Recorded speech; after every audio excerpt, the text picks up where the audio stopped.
Welcome to Analog Schtick, a PlayStation 2 podcast, the podcast where every month we do a deep dive on one PS2 title. We cover the game's development history, discuss its legacy, as well as share our thoughts and opinions on the game through a modern lens.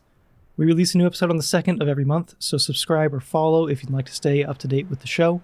Please support the podcast by leaving a review or rating on whatever platform you like to listen on. You can find us on podcast platforms as Analog Schtick, as well as a video version of our podcast on our YouTube channel, Joystick. I'm your host, Clayton. Joined as always by my droid commander, Morgan. Morgan, how are you? Error 404 not found, because I'm a droid, because like computer brain. Got it? Do you get it? Is it funny? Roger. What's your overall opinion on the droids as a concept? I always felt like it was kind of funny to have clones versus robots, like a war that doesn't really seem to matter. Yeah, but also there's like thematic parallels between, you know, you have these droids that are built for war and killing, and they're meant to be disposable and like nothing else. And then you have the clones that are also made for killing and supposed to be disposable and have like no other use or whatever. But the difference is the clones are people. And so it's like, I don't know, this whole like moral situation that's actually very sad. And the Clone Wars covers that. Yeah, the TV show does. Yeah. I think that was like the log. I don't know, not the log line, but like the point of the Clone Wars was to like humanize the clones, right? Yeah. Well, and to fix Anakin's buck wild character arc in the movies. Yeah, that was disappointing. Yeah. Which we can get into. Sure. Now you want to get into our opening topic. How do you fix Star Wars? I don't know if you want to like take it away. Like, I don't know the best way to like come at this topic. Maybe by discussing what Star Wars we like and don't like, and maybe kind of why. That's probably a good way to go, I think. Mm-hmm. Okay. What is your like personal history with the Star Wars franchise? We're obviously slightly younger than maybe like a original fan or something. Like we grew up with the prequel trilogy. Right. So yeah. So my dad. So our parents would have been original fans. When we were kids, it was the prequel trilogy that was coming out. Did Phantom Menace, did that come out? What year did that come out? I want to say it was like, I think it was like 2000. Okay. So we were too young to remember that, but Clone Wars and Revenge of the Sith. 1999, but yeah. Okay. Sorry. Yeah, we were definitely too young to remember that. But yeah, so sorry, Attack of the Clones. I'm going to keep saying Clone Wars because I know I keep forgetting the title of that one. Yeah. I liked Star Wars. My dad introduced me to Star Wars, and I think we actually started with A New Hope and like the original trilogy first, because Attack of the Clones and specifically Revenge of the Sith was way too much for child me to handle. The whole like Anakin screaming and burning alive scene did make me cry and scream. I don't know how young me took that, because I definitely saw it close to release, because that was 2005, fairly certain, like 95% certain. I don't need to look that up.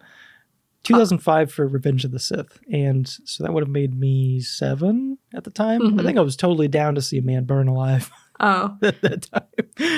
We don't have to leave this in the podcast, but there's a very specific memory. I didn't see Revenge of the Sith in theaters, but when I was a child, I was at my grandma's house for over the holidays. It was like Christmas time. I had gifted my dad the Revenge of the Sith DVD for Christmas, and we had a portable DVD player, and I was very sick, and I had like zonked out in the guest bedroom, and that was like playing on the DVD player. I woke up. I was feverish. I was sick, sweating buckets. I had been like throwing up. It was like I was incredibly sick.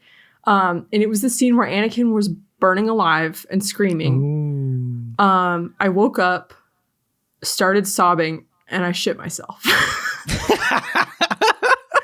So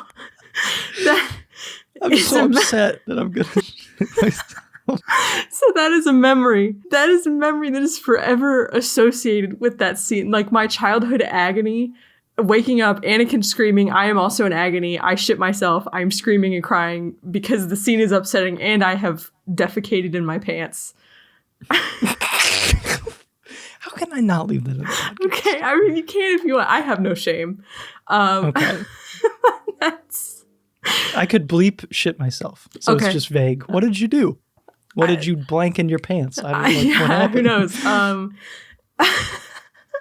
But yeah, so because of that whole like association with that movie, it took me an embarrassingly long amount of time to be able to watch that movie again and not get like horrible feelings. I don't think I could ever do that. I do have like a couple instances where I was watching a show while very sick, and like I cannot rewatch that specific part because I just associate it with these terrible feelings. Okay, well now that makes me feel better to know that this is not I'm not like weird for having that struggle. Okay. That's normal. Okay. I had it with Better Call Saul. There was like one scene where some dude's trying to like get a patent for a talking toilet or something. And I was like, I had food poisoning. I had something, but I was like throwing up every like 15 minutes. Oh no, that's terrible.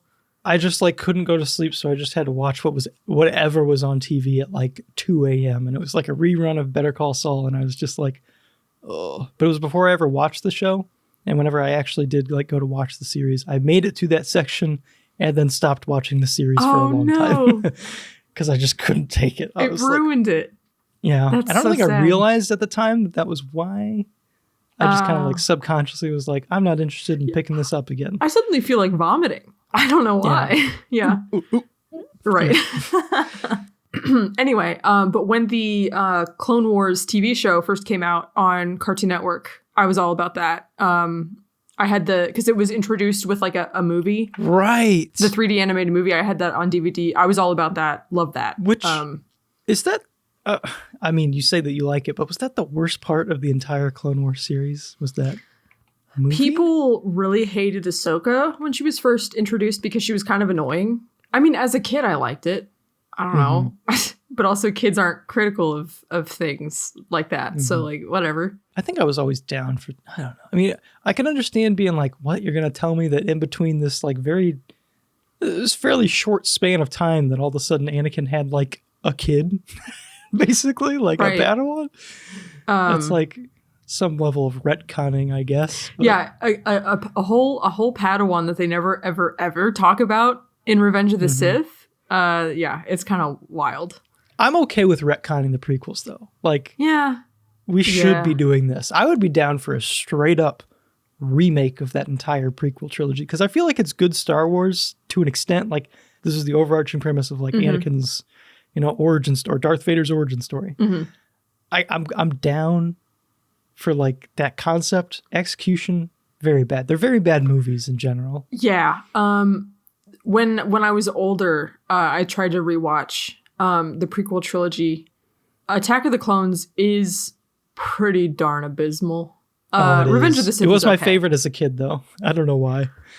Because the Jedi fight in the arena. Oh, there's so many of them. Wow. I think I was just obsessed with clones. That too. I don't know why. The clones are so cool. I just loved them. But anyway, so back to the question of how do you fix Star Wars?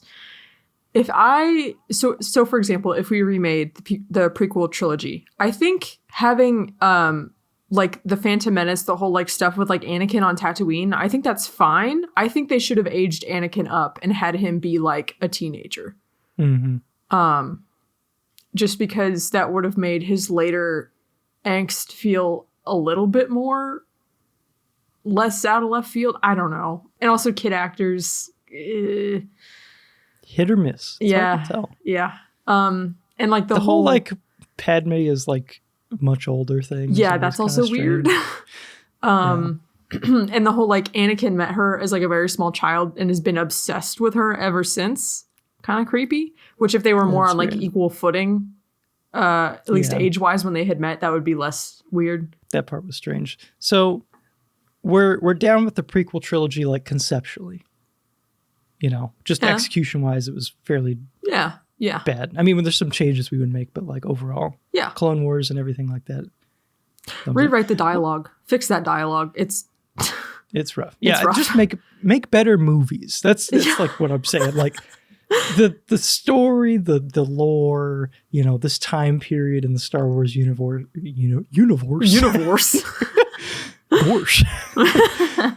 I'm down for it. How do you feel? Because I think it's interesting how people our generation feel about the original trilogy.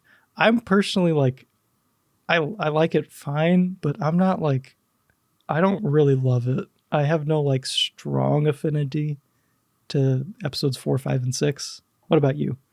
No strong affinity to the OG trilogy. Yeah, for me. This might be a bit spicy, so if you're a Star Wars fan, don't come after me, all right? I found Luke Skywalker to be kind of boring as a protagonist. I mean, he is. He's kind of good old American farm boy. I mean, basically, go out there, kill some Nazis. Not that there's anything wrong with that. He's like the last thing I think of whenever I think about the original trilogy, though. Like, I'm thinking of Darth Vader, Han Solo, even Leia before Luke, honestly. Like, yeah, he just feels, I don't know. I mean, he's obviously the main character of the story, but I don't think that he's bad. I don't dislike Luke. I like Luke. He's just a little too bland for me. Also, the movies, this was in the 70s, right? When it first came out. Right. There's this meme that I've seen that I think encapsulates like my issue with the original trilogy well, which is Luke knows Obi-Wan for like a few days or even maybe just a day. And Obi-Wan dies, right? And then it's like a bummer. Your mentor that you knew for a day died. And there's a scene where Leia is like consoling him, and it's like a really sad moment, despite her having just witnessed her whole home planet get blown up. And the thing that we're more sad about is the old man that lost his laser sword fight. Yeah. It feels a little funky to me. But anyway. I feel like Star Wars is such like it's been around for so long. There's so many people who have had like their hand in the pot as far as like adding things to the story. And like, it feels like a messy franchise to stay involved with, assuming we're keeping like the movies and everything canon. Like when Disney bought Star Wars, they, eliminated a lot of the expanded universe stuff. So it was basically just like the film series. And then maybe like the Clone Wars, obviously, but like maybe just like a couple books stayed official canon, which I feel like, I don't know how, do you reboot all of Star Wars? Do you start over? I feel like you can't do that. That's insanity, right? I don't know. The extended universe had some stupid stuff in it. I think the whole... To me, the whole, and this is going to go into like why I sort of despise the sequel trilogy, but the whole like Palpatine clone plot they had after like Luke Skywalker had to fight off like Palpatine clones or something. And then like, oh, was that like original? That was like an original. That was in the extended universe. Yeah. And I think Han Solo and Leia had 2 kids and Luke had some kids, like which is fine. People have kids. That happens. People have kids. But I think, sorry, just to circle back around to the original trilogy for a second. I think the most compelling and interesting thing about the original trilogy was Darth Vader. But was Anakin the most interesting and compelling thing about the prequel trilogy? Or did they bungle him too much? I mean, like, it feels like that entire story is meant to focus around him. Yeah. I guess. Yeah. Or the Skywalker family. Yeah. No, I'd say that's right. I mean, that's the issue is like, to me, I'm way more interested in the one-offs and the anthologies. Like Clone Wars is like an anthology series. Whenever it comes back to like the main characters very often. And there's like a very important and, very forefront overarching plot. But it has so many like spin-off and one-off like episodes and like arcs. It's very, I don't know, it's like really fun. Like I think this is an episode you guys complained about, but like the episode following like Padme and like the Senate and stuff like that. Yeah, I love that for one. me. Yeah, with they're poisoning children with this drink or something, and I was like, what? What is all this? of the like? Yeah, all of the like the one-off. We're taking a step away from Ahsoka and like the clones and Anakin and Obi-Wan, and we're focusing on like some of the side characters. I love stuff like that. And Rogue One and Solo, which I don't know how you come down on either of those, but those are like my favorite Star Wars films by far. Yeah, a lot of people poop on Solo because I don't know. I thought it was kind of fun. I loved it. Yeah, I didn't was a really big have fan. any problems with it, I guess. A little weird the Darth Maul showed up at the end, but whatever. Oh, yeah. That confused me because I hadn't gotten to the point in Clone Wars where it's like, no, Darth Maul's alive. Darth Maul, by the way, love that guy. Anyway. Yeah, he's cool. Yeah. I don't know how I feel about his whole, like... return, despite being getting alive cut again. in half. Yeah. I mean, whatever. Like, I think they did cool things with him, but like the whole idea of like, oh, this man got cut in half and he's back. It feels like Star Wars is leaning too much on these fan favorites. Remember that guy from the movie? Do you remember him? Palpatine's back. Yeah. Or the what's it? The guy, the little guy, Babu Frick from episode 9. They're like, Babu Frick's in The Mandalorian. Do you guys remember Babu Frick? Oh, who the frick is this? Yeah. Mandalorian as well. Like, it's like a side. I wish that I really just wanted them to end that with like season 2 because it felt like a illogical place to end that series. I'm sure it's good going forward, but like, just end it. Like, it's good. It's leave it and move on to something else. That's like, the thing, though. When you have a franchise, is they're gonna keep milking it for that sweet, sweet cash. They're gonna beat that horse until not only is it dead, it is ground horse meat pounded into the dirt. Like, they are not gonna, because Baby Yoda, you guys love Baby Yoda. Mm-hmm. Buy our Baby Yoda mugs and t-shirts and things. You guys love that little guy. I'm totally down with the fan servicey like cameo thing. Like the Marvel Cinematic Universe, like, oh, hey, there's the scene with Iron Man or something in this, Captain America movie or whatever. Like, whatever. That's fine. Like, I wanted to say The Mandalorian. I'm like, wait, does he have a name? Is he referred to? Din. Mm-hmm. Din Djarin. It's been a while. It's been a while since I've seen it. But Pedro Pascal. Pedro Pascal. Yeah. If he popped up in like Book of Boba Fett, which I know he apparently did. Mm-hmm. I did not watch Book of Boba Fett, but like the idea of cameos in like other series is like, yeah, I mean, if you can find a way to make it make sense, it's like, do it. It's, a fan servicey franchise, like keeping these other characters alive and stuff. I think that's fine. I'm honestly down with like the Marvel kind of formula for Star Wars, as much as I know people hate that concept. Like, I like the idea of like, hey, we're going to have movies that focus on individual people. Mm-hmm. Like Solo, and I don't know, you could have something that focuses on, I don't know, what the Porgs. Get a Porg movie. Have a Porg holiday special. Yes. Something like that. A Porg holiday special.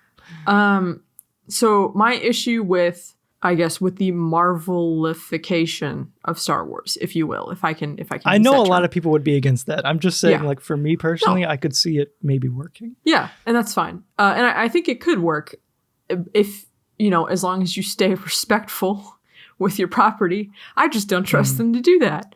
And like my I guess hesitation, and the reason why I don't want that to happen, even though it's happening despite anyone asking for it or being against it, whatever.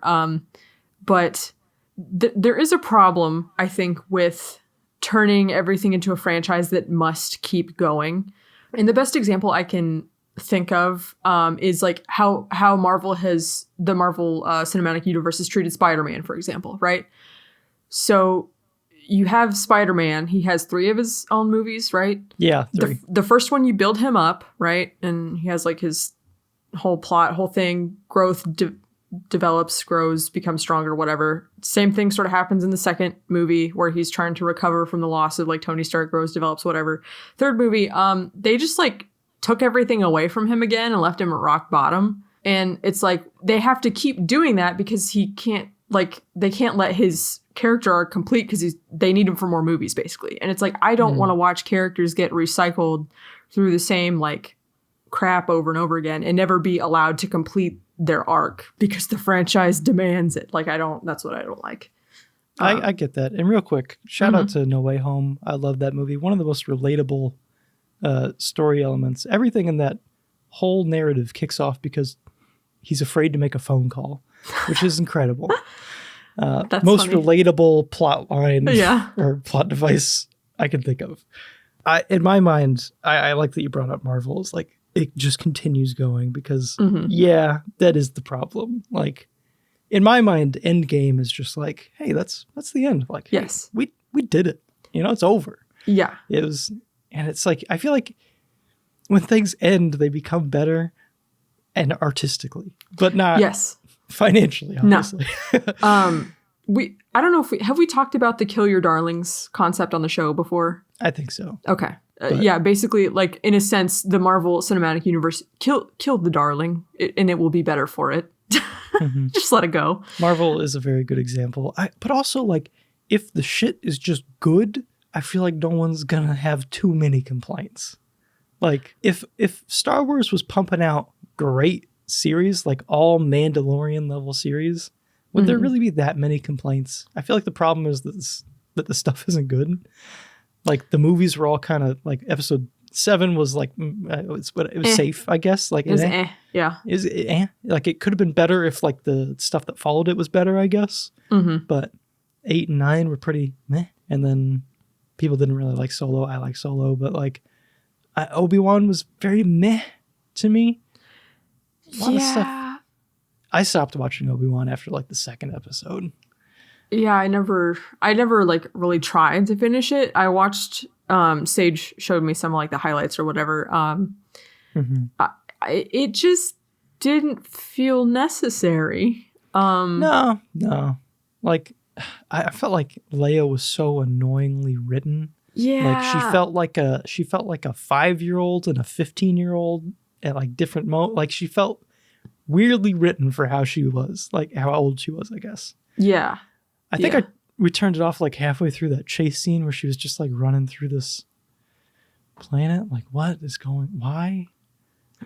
Yeah, and then Why she's are like you doing sassy this? with Yeah, Obi-Wan, like weirdly. I don't know. It was strange.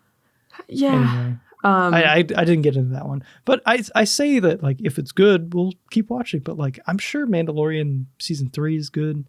I heard the book of Boba Fett wasn't that great, but I'm just like not interested to continue, I guess, because it's like I've had enough Mandalorian. Like, right. Well, also why? it's such a it's so much time that they want you to like sit there and spend. Like, I don't have the free time to watch like 3 different TV shows to stay up to date on the lore. Like, I don't want to do that. I would rather it is deal with other things going on in my life. And like, it is a little like live servicey almost. Yeah. Like, just the amount of content being thrown at you. So you, like the FOMO that it kind of preys upon. yeah. And I don't like how predatory that feels. And like, oh, do you want to be a real fan? Here, let's take up all your time. Like, I would rather have hobbies and a life. Thanks. Do you want to be part of the conversation? Not really. Do you want to? I know. I just. Yeah. No, I know. But like, that's how I've defeated the FOMO, is being like, I don't care. I always hated that term, part of the conversation. Yeah. As someone who plays games late, the idea of being part of the conversation, like the idea of a game no longer being relevant like 2 weeks after it comes out or like a week after it comes It's out exhausting. is insane to me. Yes. Like, what are you guys doing? Right. Like, you guys not play games that are older than a week? Like, do you guys only play new games? Do people do that? Do people only play new games? I guess people in media do. So the perception of that is a little off. Oh, yeah. You know what? Yeah, you're probably right. Well, yeah, because they have to, because that's how they like sell their brand, is like having the latest news on everything all the time, which, yeah, that's part of your job. But like, but even like content creators and stuff, like, yeah, there's definitely people who play older stuff and they can get away with it. But like, it does feel like the general wisdom is to be playing whatever is most recent. Like, playing older stuff doesn't matter, but like, right. Or at least that's how you build up your audience. And then once you have your audience, then you can kind of do whatever the heck you want. Yeah, assuming your audience cares about you for your personality and not for the games for the new you're playing. games. Yeah. Yeah. Anyway, I would like to take a second to shit on the sequel trilogy, if I can. So we talked about episode 7, and I will agree that I saw episode 7 like right when it came out. I actually went with Sage. And when I left the movie theater, I remember thinking to myself as we were like walking out into the parking lot, I was like, that did nothing for me. It was just like a rehash of like things that we've seen before. I thought it was novel. Like, I guess that's how I would describe the experience. Like, oh, I just saw Star Wars in a movie theater. Yeah, it was, yeah. And there was like a certain like it did a good job of like capturing the vibe of like A New Hope. But like with better special effects and that sort of thing. But it didn't like do anything that was like, wow, that's so cool. Like I was just sort of like, well, that was kind of dumb. But episode 8 was so good. I loved episode 8. I know that's not a popular take. I think we both are a bit more positive on episode 8 than most people. I kind of liked how, well, it felt like small in scope because it was just like this ship, chase, this very low speed ship chase this whole time with some spin-off plots and stuff like that. But I don't know. I liked it as a movie, and I feel like it was kind of shit for Star Wars. But yeah, I'll let you continue. I think the reason why I was so bored with episode 7 was that I was like, okay, this is just A New Hope. Oh, there's Star Killer Base, which is just another big Death Star. Oh, they blew it up again. Yeah, I figured that they would do that. And then episode 8, I was like, I have legitimately no idea what is going to happen. I don't know where we're going, what we're doing. And like the plot twist where it's like, oh, Snoke, we killed him. I was like, you did what? That was cool. Yeah. Yeah. So I understand it's flawed, and I get the flaws. What is everyone's like main complaint with it? If you had to sum the casino, the Finn and Rose subplot. Yeah, I mean that's kind of pointless. Weird. The characterization of Luke Skywalker. Right. Yeah, that was the big one. Right. Yeah. To be fair, okay, this is going back to what I just said about the problem with trying to, franchiseify things is to keep, the plot interesting or whatever. You have to have a character start from a point that they can develop from. If Luke Skywalker was like the perfect model Jedi Master that could like destroy the First Order just by like bringing him back onto the field, that wouldn't make a good movie. It would be boring because unless you want to watch Luke Skywalker kill people for 2 hours. I mean, that could be fun in its own way, but like he needed to start from a bad place because he needed like somewhere for his arc to go. Yeah. So I understand like why they did that to him from a writing standpoint. There was probably a better way to handle it. I just don't know what it is. Yeah. It felt very, have you seen The Boys? No, I haven't, but I know a little bit about it. It felt very The Boys like, where you have this like superhero and then it's like all of a sudden you're seeing like this behind the scenes. They're just like super jaded. Like, yeah. Just like, he's like, what does he say? Like, fuck Yoda or something like that. I don't remember what he said exactly, but he said something like that. Yeah. But yeah, it is really weird and jarring because the last time that we saw Luke Skywalker, right, was at the end of episode 6. And he was like sad, but like all hopeful and stuff. Cause it's like, yeah, my dad, got redeemed in the end, whatever. And then to see him be so jaded and be like, well, I don't know. The whole like thing that happened to him though, we never really get to see. I don't think we get to see it enough. Because, like, there's just, like, one flashback scene of, like, you see his academy destroyed, and it's, like, implied that all of his students are dead, but that's, like, it. There were so many things in the sequel trilogy that were bungled. It had potential. I think it needs, like, a big overhaul. Now, hear me out on this. You may not like what I'm about to say, but back on the Marvelification, to create a word, of Star Wars. I think my problem with a lot of the episode movies is that they feel very large in scope. But I think a movie should be smaller, or if it has like stuff leading into it, like how Marvel has like 4 or 5 movies that lead into like an Avengers. I'm imagining like a handful of movies that lead into like an episode 8 or 9 or something like that. And I think that what I like most about like Rogue One is how small it feels. Like it's it's kind of big, but like it's just about it's like a heist movie. Yeah, or a war movie. Yeah. It's like this group of misfits doing this one thing, basically. And I think movies that maybe focused on like expanding Luke or Rey, I feel like could use some character development. Yeah. I don't like just like expanding these characters. on like an individual focus, maybe like something smaller scale to just kind of flesh them out. And then you take all of that into an episode, like an episode 8 or an episode 9. I feel like that would give it more weight, but I don't know. You got any opinion on, does that sell you on the Marvelification or no? So, because I have problems with the Avengers movies too, because going back and watching the first Avengers now, oh my God, the writing is kind of like... Oh, was it bad? It's not great. But to a certain extent, I do agree with you. I think that you have to have some sort of like writing director that oversees the entire thing. And you have to have a plan, and you have to stick to the plan, because you know what happened with the sequel trilogy? They did not have a plan for the overarching plot for 3. If you have a trilogy, my guys, you have to have a plot for the trilogy, right? And they didn't do that. And that's why it ended up the burning trash heap that it is. That is pretty insane. Just like, it did feel like, because it was Abrams, Rian Johnson. Yes. Abrams.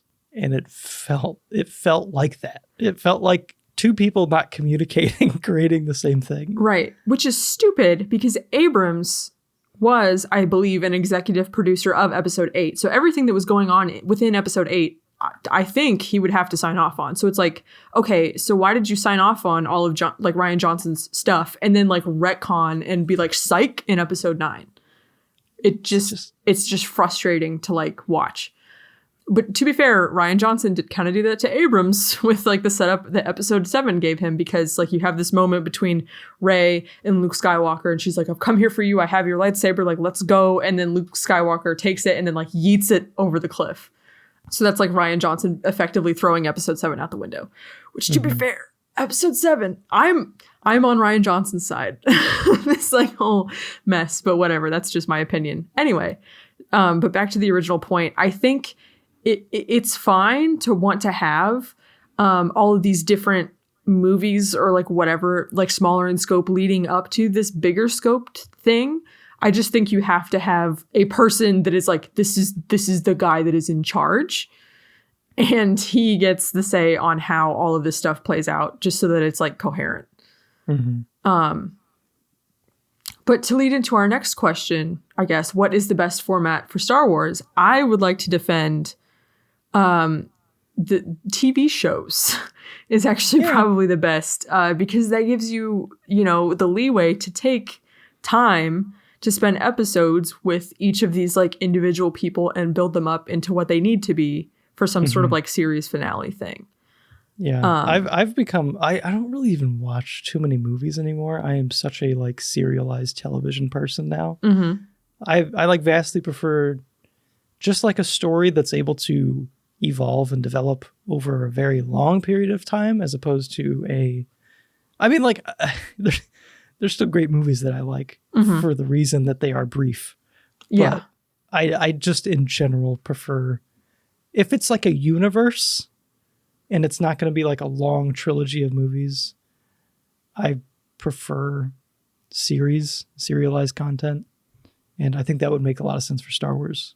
Right. And I guess another reason why I am like pro TV series, I guess, for Star Wars, and think that that's like the best format, is because it was able to take, like with Clone Wars, for example, it was able to take Anakin's slightly botched sort of transition from like Attack of the Clones to Revenge of the Sith, and was sort of like able to show you more of like his internal struggles and his like temptation towards the dark side or whatever, and made his fall in Revenge of the Sith feel more like impactful and like, yeah, that's probably gonna happen, because he has some dark moments in the Clone Wars, aside from his sand people murder rampage crying episode in Attack of the Clones. Also, best format for Star Wars, Lego Star Wars. It's just delightful. I just like it. The way it like is sort of like a gentle like parody, and can make like these dark things into like light fun for the kiddos. I think that's kind of sweet. And I think it's good fun. Star Wars, Lego Star Wars 2. Very big part of my childhood. Yeah. I have a coworker who really loves Lego games as well, but yeah, I mean, they're just... Have you played Skywalker Saga? No, I by haven't. chance? I'm interested to pick it up, maybe at a lower price point, but I don't know. I feel like I'm expecting there's going to be some sort of shift in gameplay mechanics and story delivering mechanisms. They're just like tone and vibe of like the original Star Wars games versus, or just the original Lego games versus like newer Lego games. Like they seem to be like much more sophisticated now in a way that I don't know if I particularly will like. Like I kind of like how simple and I don't know. It's just like grunts, like, you know, like I think the new ones have voice acting and stuff. I kind of prefer well, granted, I think it also forced you to be familiar with the source material in a way that maybe the new games or the new Lego games wouldn't. But I kind of liked that it was just like fan service plus Legos. Yeah. Also, to be fair, when I was talking about Lego Star Wars, I didn't just mean the games. I also meant like the Lego Star Wars specials. Like there was stuff that like aired on Cartoon Network that was like really cute. What? Yeah. There was Lego Star Wars like shorts? Yeah, like TV specials. There was one on Disney Plus for the sequel trilogy, and Rey went time traveling, and it made fun of Kylo Ren, and it was kind of funny, even though I like Kylo Ren. But that's did that me. That have voice acting? Yeah, it did. I'm a big fan of the Lego series, the Lego movie style of animation where everything's rigid and they don't got little noodly arms and stuff. I really prefer that. Yeah, I don't think these were animated quite that way. I assume not. I think the Lego Batman movie and the Lego movie, and I think there was a sequel. I don't know. I just watched the first one with Mario as the main voice actor. I liked how rigid and realistic they seemed. Yeah, staying true to like how Legos works. Move. Yeah. I loved that. Felt like stop motion. Yeah, I was just gonna say. Yeah, that's cool. Oh man, I'm looking for the TV spot, and I was reminded of the 2003 to 2005 Clone Wars series, the Samurai Jack one. Oh yeah, I tried to watch some of that. The animation is good. I like the style a lot.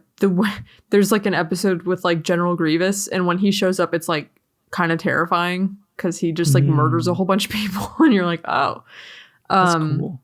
Yeah, I do remember like the writing. I don't remember there being like a lot of dialogue. It was mostly just yeah. Which I think is the same for Samurai Jack. I think it was just made by the same probably dude or people, team, whatever. I definitely prefer that 2D look to the... I don't hate how the Clone Wars ended up looking, especially like the later season. Oh yeah, the last season's gorgeous. It's pretty dang good. But like prior to that, I'm like, it's a little... feels very cheap, I guess. Well, it was like back when the technology wasn't so good, and I don't know what their budget was, what they were working with, but yeah. I'm assuming it wasn't incredible. No, but the first few seasons of Clone Wars do look pretty rough. I think around season 3 or so, it starts to look good. Yeah, it's definitely like there's like I don't know. There's like moments where it gets better, but yeah. All right. I mean, I don't have anything else to add to this. I don't think. We've gone on for a while about so Disney execs, we know you're listening. Just piece together something from what we said, and you'll probably end up with a better Star Wars series than what you got. Yeah. I feel like we just kind of rambled in various directions. Right. Well, it's so hard to like, because like there's so many things that we could talk about, and if we did, we would be here for hours, and like we already do that enough to you people. We don't need to drag this out anymore. If you had to like summarize your thoughts in one sentence of how do you fix Star Wars, like what would be like the main, this is the one thing, like focus on TV, forget about the movies. Yeah.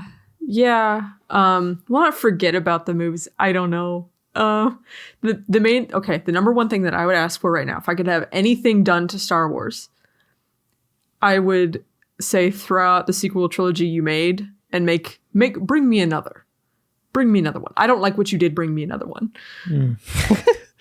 I would be really curious if they ever remake I don't know. I guess you would remake the original trilogy. It's been a while. I'd be curious to see if they ever attempted such a thing. I'm sure that would be very controversial. I was going to say, regardless of how good it is. Right. Yeah. I mean, like, I don't know. Movies do get remade. I wouldn't think it'd be insane. Yeah. I think if I had to summarize my thoughts on how to improve or fix Star Wars, I would say keep the scope small, like as in focus on like these smaller characters. We're going to focus on the Mandalorian story, doing this, getting from this to there, and keep it varied. You know, like, yes, I want to see a little bit of this, a little bit of this. It's a big, interesting universe. Let's not focus on the same freaking Skywalker family the whole time. Right. And also stop reusing the Death Star. Okay. We get it. They're scary, but we already had like 3 of them. So stop it. Stop reusing. I don't want to see any more. I think the most interesting time period of Star Wars is the Order 66 time period. Just like from that, you know, that in between of it's so 3 dire. and 4. Yeah, there's so many like awesome stories. Yeah. Like Jedi Fallen Order. They kind of expand on that as well. Yes. Oh, yes. Hands up. My hands went up because also, oh my gosh, we have not talked about, have you played any of, I'm having a massive brain fart. I can't Fallen Order? No. The BioWare games. Oh, Knights of the Old Republic. Yeah. Yes.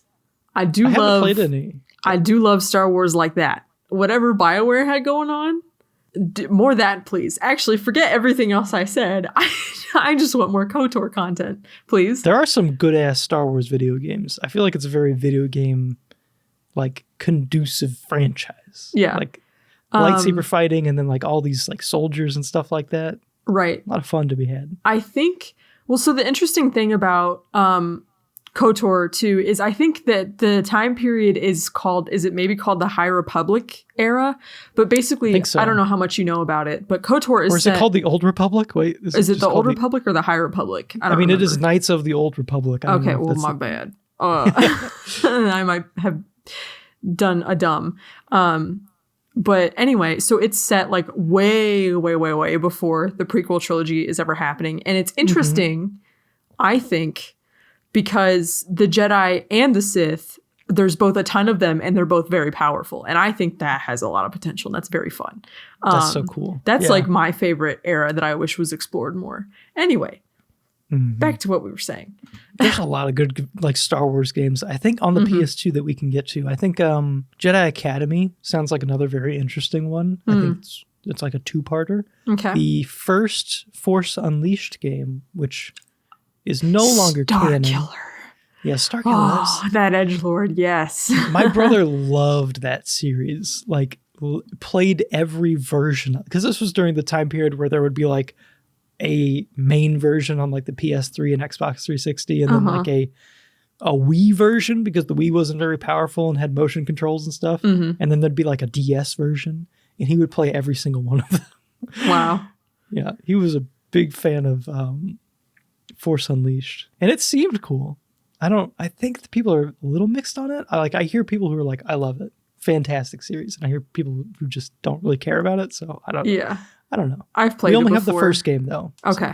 So. Okay. Speaking of good ass Star Wars game, let's get into a good ass Star Wars game. So the topic of this month's episode is Star Wars Battlefront 2004. Developed by Pandemic Studios and published by LucasArts, Star Wars Battlefront was released on the PlayStation 2 on September 21st, 2004.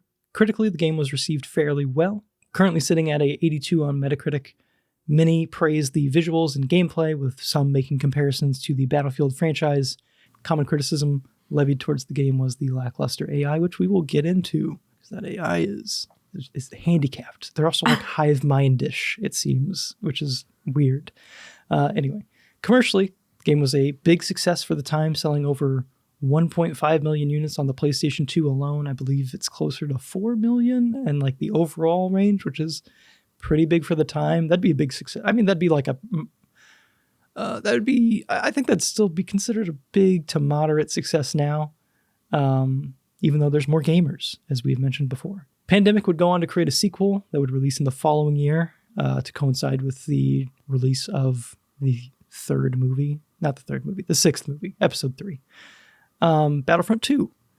And after a long hiatus, EA revived the series with Battlefront 2015 and the very controversial Battlefront 2017. Morgan, have you played either of those by chance? The 2015 or 2017?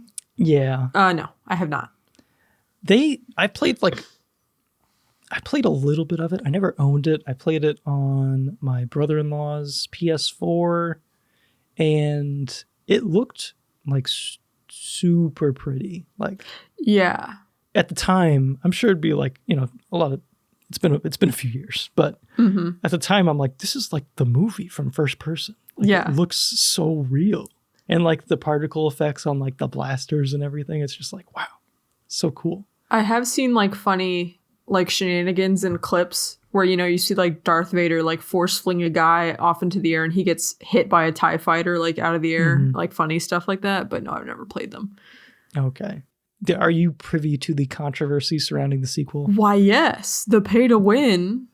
Yeah, that was insane. Shenanigans. Idiots. Yeah. That was, sorry. They walked that back, I remember. And then they did. I think they brought it back again after they walked it back. It's nasty. I mean, like, we'll get into this at the end of the episode when we talk about, like, what do we hope to see next for this, this series, Battlefront. I feel like Battlefront is a rock solid concept of like, hey, let's take Star Wars games and, let you play as the foot soldier, like in this giant battle and stuff. But multiplayer games today are just so sleazy that, like, yeah, I doubt that it could be like remotely good in any respect. I don't know. There's like a handful of developers that make really solid multiplayer games still, but EA does not really, well, I mean, they got Respawn, but like monetization wise and everything like that, it's just, buy our Battlefront Battle Pass. Yeah. I'm about to have a hernia if I have to buy another Battle Pass. But since then, the series has been dormant for, 6 years now? Did EA lose the rights to make Star Wars games, or am I? They had the exclusive rights to the Star Wars franchise, and they basically did jack shit with it. Like they made 3 games. Okay. They made Battlefront 2, and Fallen Order. They axed a couple games. Like they had some in development, and they ended up scrapping them. Okay. Which sucks. They had the Dead Space people on one game, which would have been fucking awesome. Can you imagine a Star Wars horror game? That would have been insane. That would have been pretty cool. But that got axed. I don't know the full story behind it. I don't even know if it was a horror game, but that would have been awesome. Dead Space, but you're like some clone trooper or someone. Oh man, trapped on a ship with like a Star Wars Sarlacc? could do horror. I don't know. Have there been any like? Man, was there like a horror themed like Clone Wars episode at some point? There was. I feel like there was. There was one where the clones were being infected by like a parasite, and it was making them turn on. Like Ahsoka was like trapped on the ship with them, and she had to like crawl around in the vents because they were trying to kill her. And that was like like training inadvertently for Order 66 for her. Oh man, that whole subplot with like Fives figuring out like the I don't know what the chip was called, but like the chip that led to Order 66 and stuff. That whole like conspiracy episode was so good. Frustrating. I need to watch that show again. Oh yeah, it was incredibly tragic. Frustrating. Yeah, but that's like the point. So I'm curious, what was your history with Star Wars Battlefront 2004? So I had never played this game, but I did. So my first, so Battlefront and Battlefield kind of like the same formula, right? Yeah. So my first Battlefield game was Battlefield 1, which I think most people agree is like a bit of a stinker. I think people like it enough. Yeah. I fell off. I vastly prefer the modern day Battlefield. Okay. That's what I've heard from other people, but I don't know like how wide that opinion is shared, whatever. Yeah. But then I played some of the Battlefront 2 campaign with Zach. The old Battlefront 2, not the old Battlefront 2017. Yeah. Which has more of like a unique campaign, I guess. Like we'll get into it, but this campaign is more just like, oh, here's some battles. Yeah. And some cutscenes. The other one has more like objectives and stuff like that. Me personally, I owned this game as a kid, but I mainly played the second one. I think there is a clip of me talking about getting this game for Christmas on one of the VHS tapes that I went through. Oh, nice. So I also had that for Sly Cooper. There was like a moment where my dad was just like walking around filming the house like around Christmas, and he like came to me and on like playing the PS2 Sly Cooper. He's like, "Hey Clayton, what you doing?" And I'm just like, yeah, I'm just zombied out. Yeah. Like I don't even register that anyone is talking to me, which is hilarious. Oh man. It must have been so frustrating as a parent. He's on that damn PlayStation again. He's just zonked out. He's like, you playing Sky Cooper? And I'm like, huh? Yeah.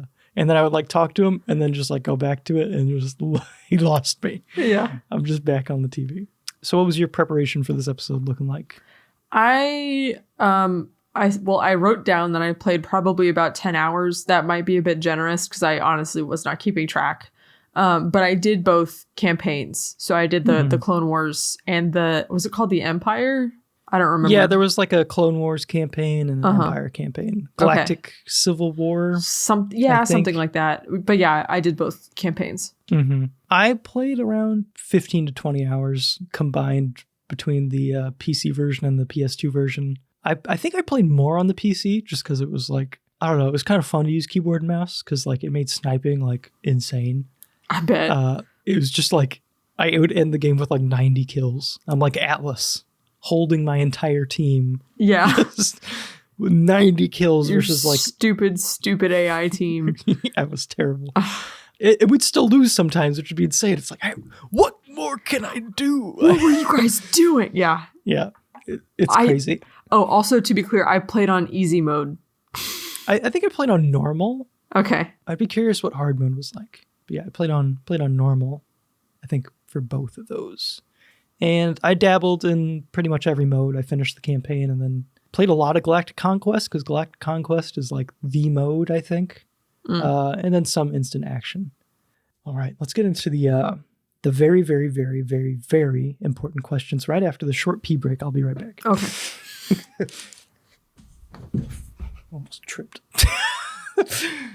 So before we hopped on to record, I had just cooked a new pasta recipe for dinner, and Sage was supposed to put it away, and I saw that I got a text from Sage that was ... I made a very big mess, and now I'm concerned about the state of my kitchen, but the show must go on. So we're not going to worry about that right now. Yeah, my kitchen is in a state of disarray currently. So is ours. So see, you know what life is dishes. Yeah. Like life is dishes. We go out to eat once a week. Mm-hmm. And the rest, we cook 4 times a week. We cook like 4 meals a week, like 4 big-ish meals. And then we have easy meals. I think this has been a topic. We've discussed this on like every episode, it feels like. But we cook 4 meals a week. So that's like 4, like, we got multiple pots and pans and stuff like that. And then we have like some easy meals, which may result in, again, multiple pots and pans. I make breakfast, which results in a very consistent 1 pan, 1 plate, a butter knife, and a fork. But it's just like constant. Like I'm eating 1 meal, I'm making 7 dishes. It's just terrible. I hate it. We are Sisyphus, and the boulder we're pushing up the hill of life is dishes. There's dirty dishes. Dirty dishes. I'm sure we can all relate to this. Yes. I envy the people who just eat out all the time, which is a very American thing to do. I should join them, forego any money that I would save. Yeah, I don't know. Yeah. I'm just going to DoorDash everything now. See, I feel like Sage and I do too much DoorDashing, and you get to a point where you just stop feeling good about yourself, and you're like, why am I doing this? I never want to open that door. Resist it as long as you possibly can. I don't know. I mean, you might cave when you have like kids or something, but try to resist. We talked about this before we were recording, but like our defining characteristics. My defining characteristic, in a negative sense, is just how habitual and compulsive I can be. If I ever opened the door to DoorDashing, it would never close. There's a lot of doors that I keep closed for that very reason, because I understand myself. Like, I am never going to DoorDash anything, because if I DoorDash one thing, I will DoorDash 1,000 things. I am never going to miss a due date on this podcast, because if I miss one due date, there will never be another episode. Right, again. right. What was I It going will to say? be over. Oh, also, so I don't mean to tempt you, but just to warn you, DoorDash also has a thing where they can deliver your groceries to you. Don't open that door because every time now when we go to the grocery store, Sage is like, but we could just, and I'm like, shut up. We have to go do this. Just save the $10. I know that sounds stupid, but it's just a principle. We just have to suffer a little bit, okay? I have to go someplace that isn't work, okay? Yes, yeah. I can't just go to work this week and then go home. Like, the two places I exist cannot be work and home for an entire week. I need to go somewhere else. Well, and also, like, we both work from home, and it's like, I have to leave the house at some point. I have to get my vitamin D somehow. Once. Yeah. Oh, man. I need to see the sun more. Yeah. It's sad. Yeah. I would prefer to go to work when it's dark and then get out when there's still daylight, I think. If it was up to me. That'd be my preferred. Getting up in the dark is really hard to do, though, because you're like, it is pretty hard to do. Go back to bed. Yeah. There's a period of time where I was working out in the morning and that helped, but like I stopped that and I just work out in the evening now. That's there's fine. There's an amount of energy you get from a workout, and I don't drink coffee anymore either, so I'm just shambling to work in the morning, basically. Yeah. All right. So clones or droids? Clones or droids? Very important questions. Yeah. Morgan, clones or droids? Clones, hands down, every time, every single time. Okay, but when it comes to this game, I obviously agree with you. I don't even need to answer this question. It's obviously clones. Who cares about these freaking droids? We need a Clone Wars series for the droids. We need to humanize the droids. I mean, they have their little funny moments where they're stupid and incompetent. Can you imagine that? Can you imagine a droid wars series that like eclipses the Clone Wars? Like, oh my God, I love Unit 50,107 or whatever. Unit 5142. Oh my God, is my Unit boy. 5142. I am a 5142 stan. Or is there Do a not unit? cross me. Unit 6969. You know what I'm saying? Probably is. Very frisky. That one would be I'm thinking that one would be a gonk droid. That would be a gonk. No, I don't know. Yeah, I don't know either. I was like, what's that's the not even sexiest droid? And I was like going through my head and I was like, none of them. What is the sexiest droid? General Grievous. He's not really a droid though. He's humanoid, right? Yeah. Well, he was like some species thing, but then did he get injured or sick? I don't know. But he's got like a heart. Cybernetic augmentation. So he's like half living organic creature, half robot or something. Mm-hmm. I'm going to go with the super battle droid for the sexiest droid. Oh, I know. The electro staff guys. Yeah, I mean, they're pretty cool. Yeah. Pretty cool. All right. Anyway. I vastly prefer the droids in the game, personally. I loved the droidica because the droidica was just fucking busted. Is that the roly-poly? Yeah, the droidica. Oh, I just call them the roly-poly. Roly-poly dude. Yeah. It just, you roll up on a point, drop your shield. What are they going to do? You just take the point. Yeah. It's great. The one time I tried to play as one of those, I got obliterated because I couldn't figure out the controls and I got overwhelmed and I gave up. So it definitely took a second. Like I also got obliterated the first time I tried it, but like it's like a wide turning radius, and also you just like you can't strafe, you just like pivoting. Oh, okay. It's weird. No vehicles or anything like that. You just got your bubble and shoot and your roll, but it is very powerful to just stand there and obliterate people. Yeah. But yeah. Okay, anyway. Rebels or Stormtroopers? I think this is the tougher one. Yeah, I mean, obviously from like a moral standpoint, I'm going to go Rebels, but like they don't really do much for me, if I'm being honest. They got the dorky orange jumpsuits. I don't like them.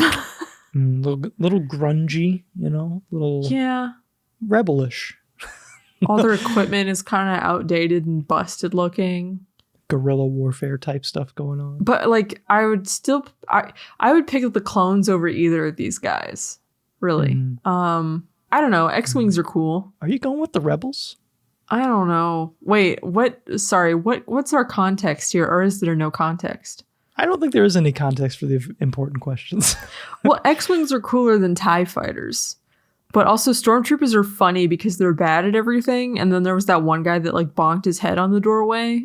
I kind of love how stupid the Stormtroopers are, if I'm being honest. You gonna go with Stormtroopers? Yeah. Because of the stupid moments, yes. I think that I am also gonna go with Stormtroopers. I am just kind of smitten by the whole white space suits things. I don't know why. I prefer that sort of like high-tech looking, space armor. I like how clickety-clacky it is, too. Yeah, when they're running around. I want to wear the suit. Yeah. It's cool. Sometimes they come in different colors. It's like, oh boy, love this. If you had to rank these four, how you ranking them? Because for me, I think I'm going clones, stormtroopers, rebels, droids. That's what I would do.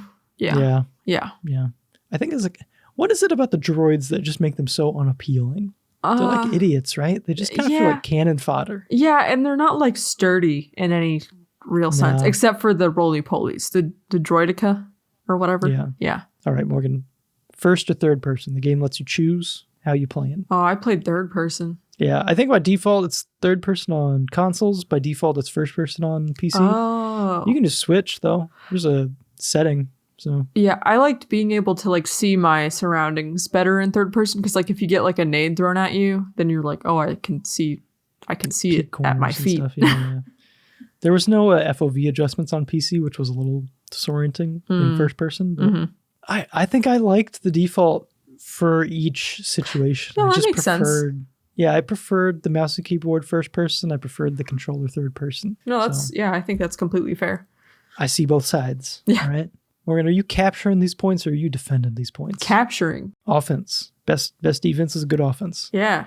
Go stomp them enemy team. What? I don't know. I was gonna say stop them droids, but they weren't always droids. I would occasionally fall into a routine or like I'm just gonna sit here and just mindlessly click on heads as they walk through this choke point.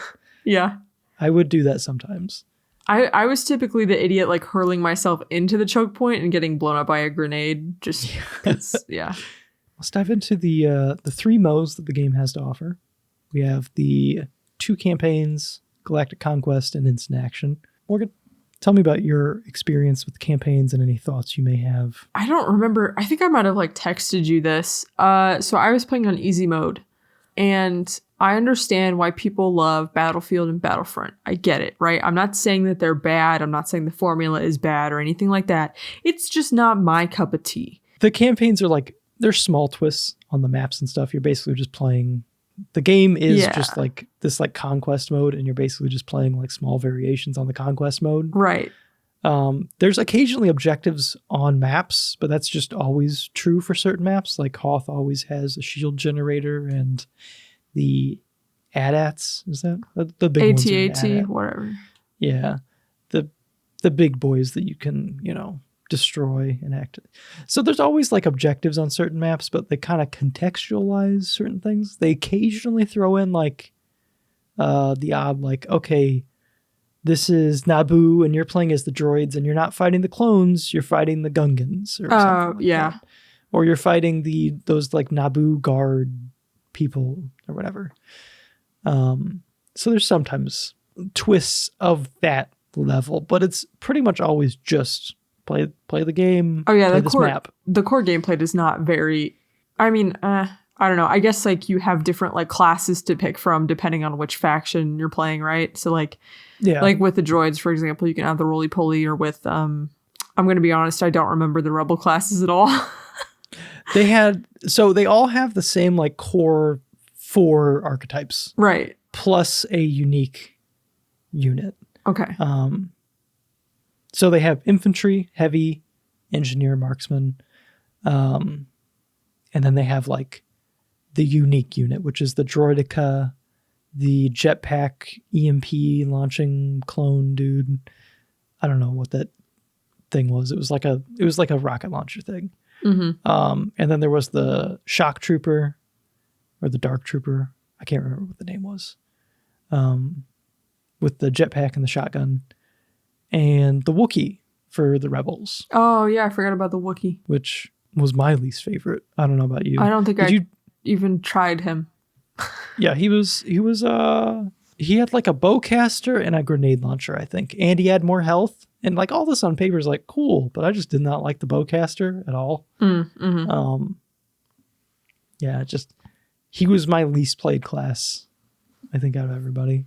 I just like tried him and I just it's just everything else felt more effective. So, but yeah, like as far as like the campaign goes, I remember there being a few missions that had like additional objectives that were not made clear at all. At least I didn't think they were made clear. There was one, I think it was Geonosis, where it's like, oh, you have to go destroy these like enemy ships or something. Yeah, I don't remember what they're called, but they don't like appear to be ships. They don't look like ships at all. It took me I lost that battle like 3 times because I was like, what are you talking about? And then you have to shoot them in like a stupidly specific, I finally figured out what they were, and then I went and stood like directly underneath them like an idiot and was like just shooting like the very bottom of it, and that doesn't damage them for some reason. So I was like, why isn't it doing anything? It took me forever to figure that out, and I felt so annoyed. It does get a little easier. I will say that Geonosis is like a hard map to win as clones. I mean, like, I would mostly just steamroll on normal, but like I would lose on Geonosis as clones a lot. Like even playing it correctly, I guess, where you start in those I don't know what they're called. Those like the walker thingies. The walker things. Yeah, I wanted to call them walkers. They're not AT-ATs. No. But yeah, the Is clone. it ATST? Maybe it is. The smaller AT-ATs. I would always like start in there, waddle my way all the way to the back and then just like blow everything up. And then like worry about capturing points and stuff. But I'd still like, it would either be like a very close game where we win or I would just lose. So yeah, that was typically the experience for Geonosis. Yeah, I definitely don't blame you for getting stuck on that one because it was a bit tough to win. Are you looking up what it's called? I'm trying. It's not. Okay, so an ATST, that's like the chicken-legged thingy. Okay. That the Ewoks smash. Yeah. With the logs. Oh, yeah, ATTE? Yeah. I think it's ATTE. Yeah, it is. ATTE. Well, that's kind of hard to say. Addy. Whatever. Addy. Yes. Do they just call him Addy? I don't know. They're like, they can go up walls and stuff, I think. I think in the movies they were going up walls and the crap. They did in the Clone Wars movie because Ahsoka was like standing on the windshield of one and was like, don't worry, clone guy, I'll help you. She was like deflecting blaster bolts with her lightsaber and standing on it, I think. Anyway. And I think in Rebels, don't those clones that escaped Order 66? Yeah, they have one. They're living in one, yeah.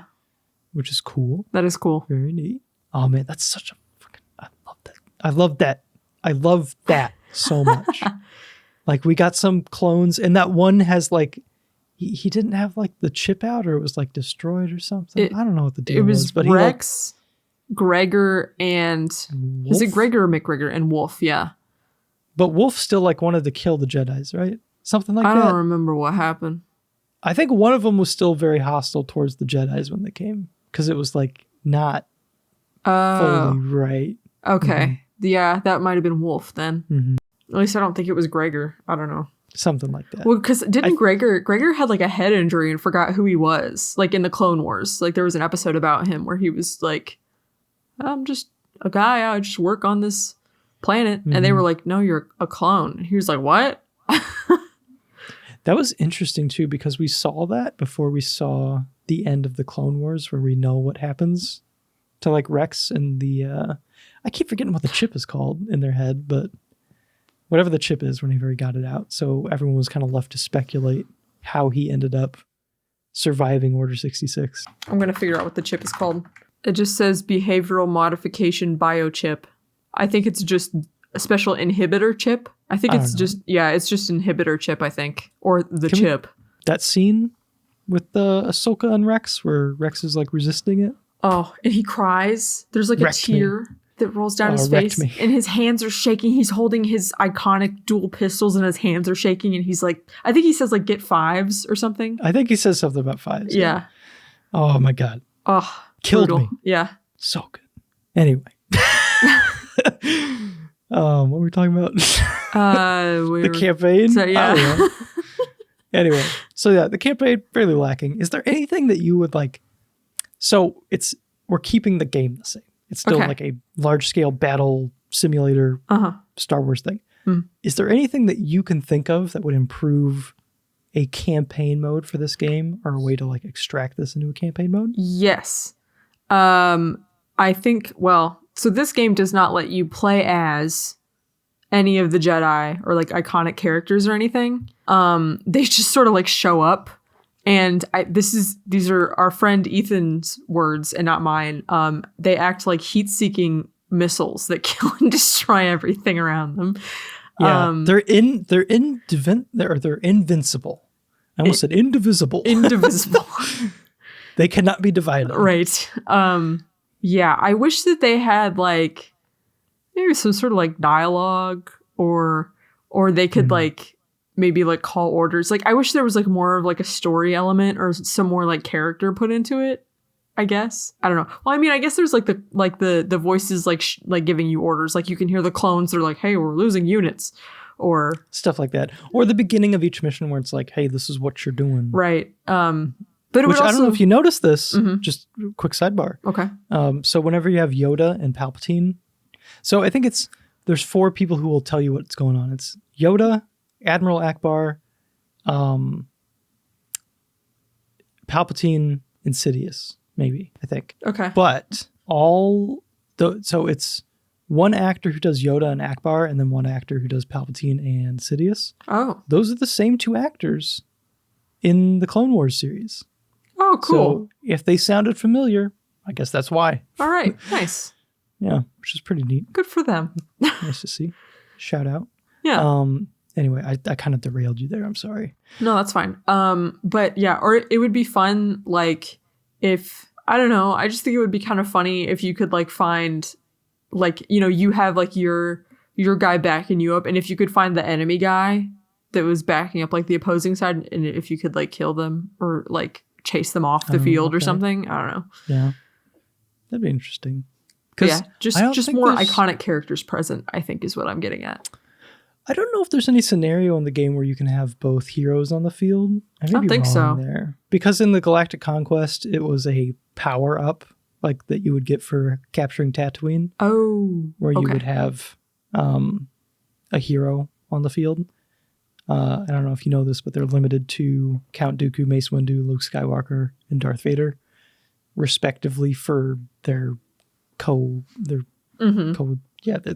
correct, like, droids, clones, rebels, Star Wars. Yep. So yeah, I don't know if they could all be on the field at once. There might be like I think there was like a setting for instant action to just have heroes enabled. Okay. I'm not sure though. They became a bigger part of the second game. Like every map had like a specific hero that you would unlock by doing well. Right. Which was pretty cool. It was a small pool. It wasn't like a new hero for every map, but it was pretty widespread. And it was like stuff like Padme and stuff like that would show up too, which was neat. Yeah. Anyway, if I had any sort of suggestion at the time to like improve this campaign, I would like to see something that's like more still keeping the spirit of the large battles, but like, and maybe reusing the maps in some way. Like, I don't know. It depends how focused you want to be like on a campaign mode. Like, do you want this to be like a pillar of the game, or should it just be like a extra mode or something? But having something that's a bit more like structured and not necessarily related to the plot of the movies, like maybe a new plot, like a sub story. We're talking about new battles and stuff like that. Oh yeah. Yeah. I think that would work. I don't know how important a campaign like this is for a game like this. Because, like, I don't know what you could do that wouldn't shrink the scope in a significant way. Because it always needs to come back to these large-scale battles. Right. And if you want to have, like, an emotional plot where you're fighting, like, a bad guy or something, it's never going to end on like a one-on-one with this dude or something. I don't know. Like, Yeah. anyway, I think the main draw for me in the game was the Galactic Conquest mode. Did you get a chance to dive into this one? I know it's kind of like, it's not super like brought to the forefront. It's just like smack dab in the middle. But I didn't, but when I was playing Battlefront 2 with Zach, we were doing the Galactic Conquest mode, so I kind of get what it's about. It's so good in the second game too, because like you can have the ships that run into each other, and then you have like a ship battle. It's very fun. In this game, the way it works is there's like a board of like 8 planets, and each of you have like your home base, and you go planet by planet. So each planet has like 3 states it could be in. It could be under your control, it could be under the enemy control, or it could be neutral. So if it's under enemy control, you have to win one battle to knock it down to like neutral.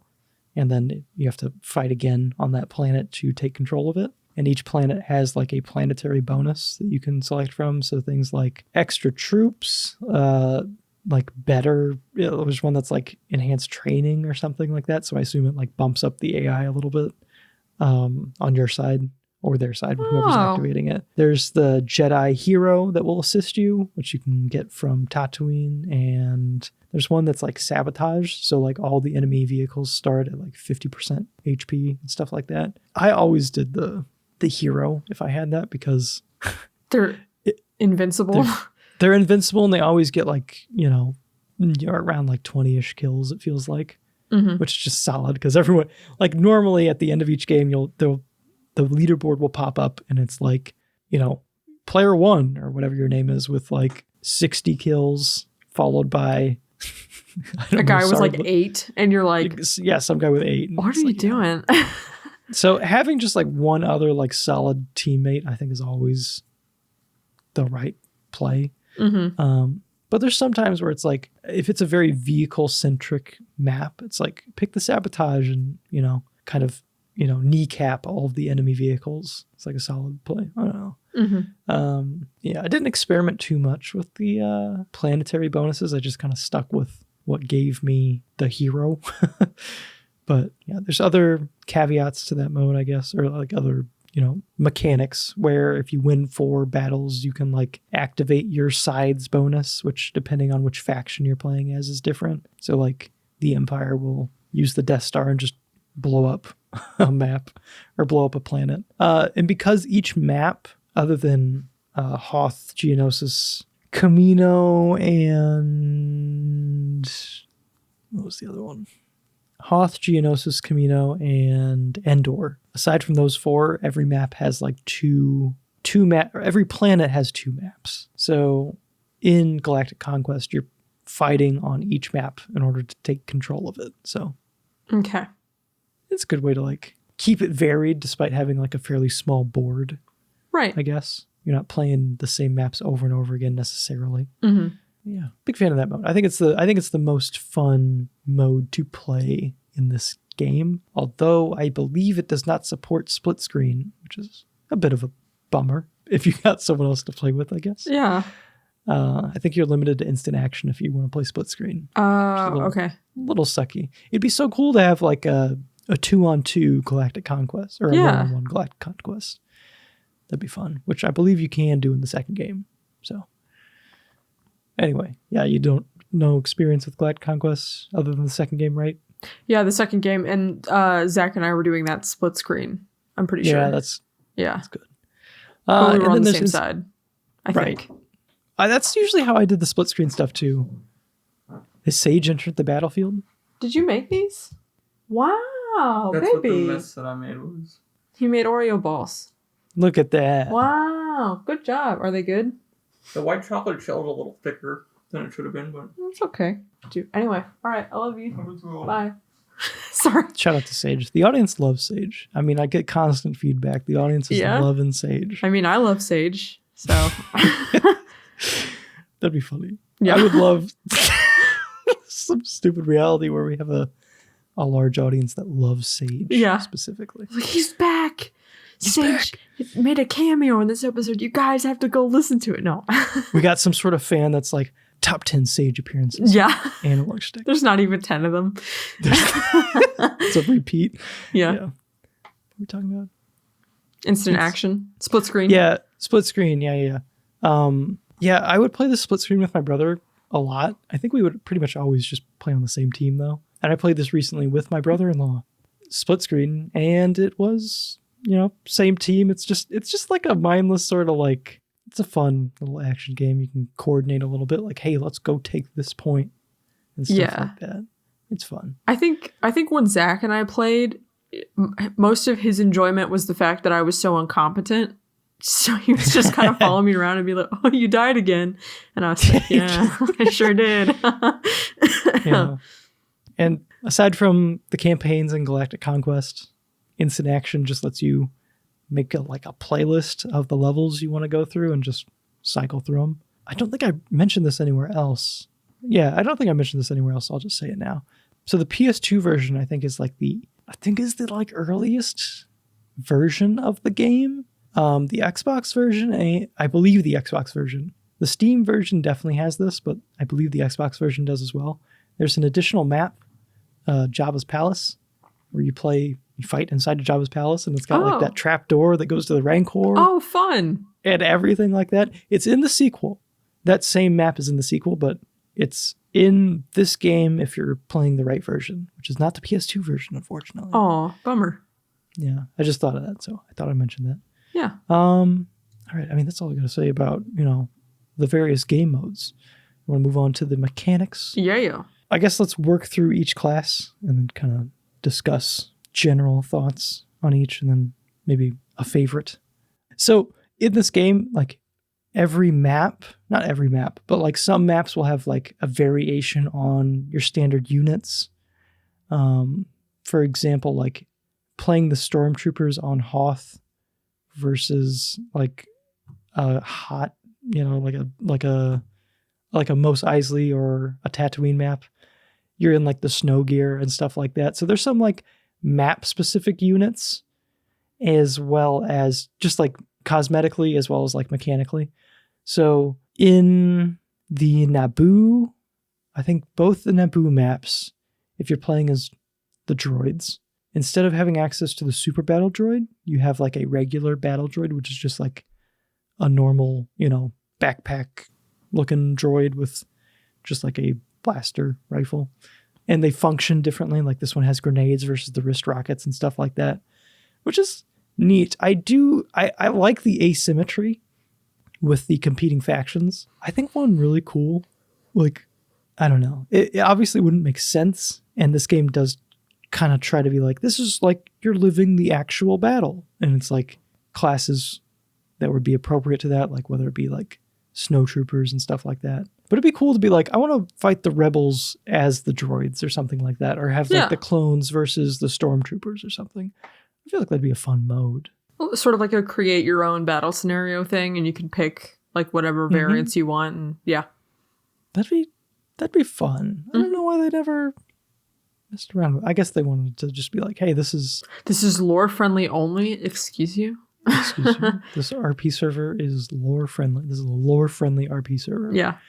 I really like the, how do you feel about the asymmetry? Do you prefer like, because obviously certain like maps and stuff are designed around like an asymmetrical, like defending the shield generator on Hoth versus like pushing the AT-ATs. How do you feel about like the asymmetrical multiplayer gimmick, I guess?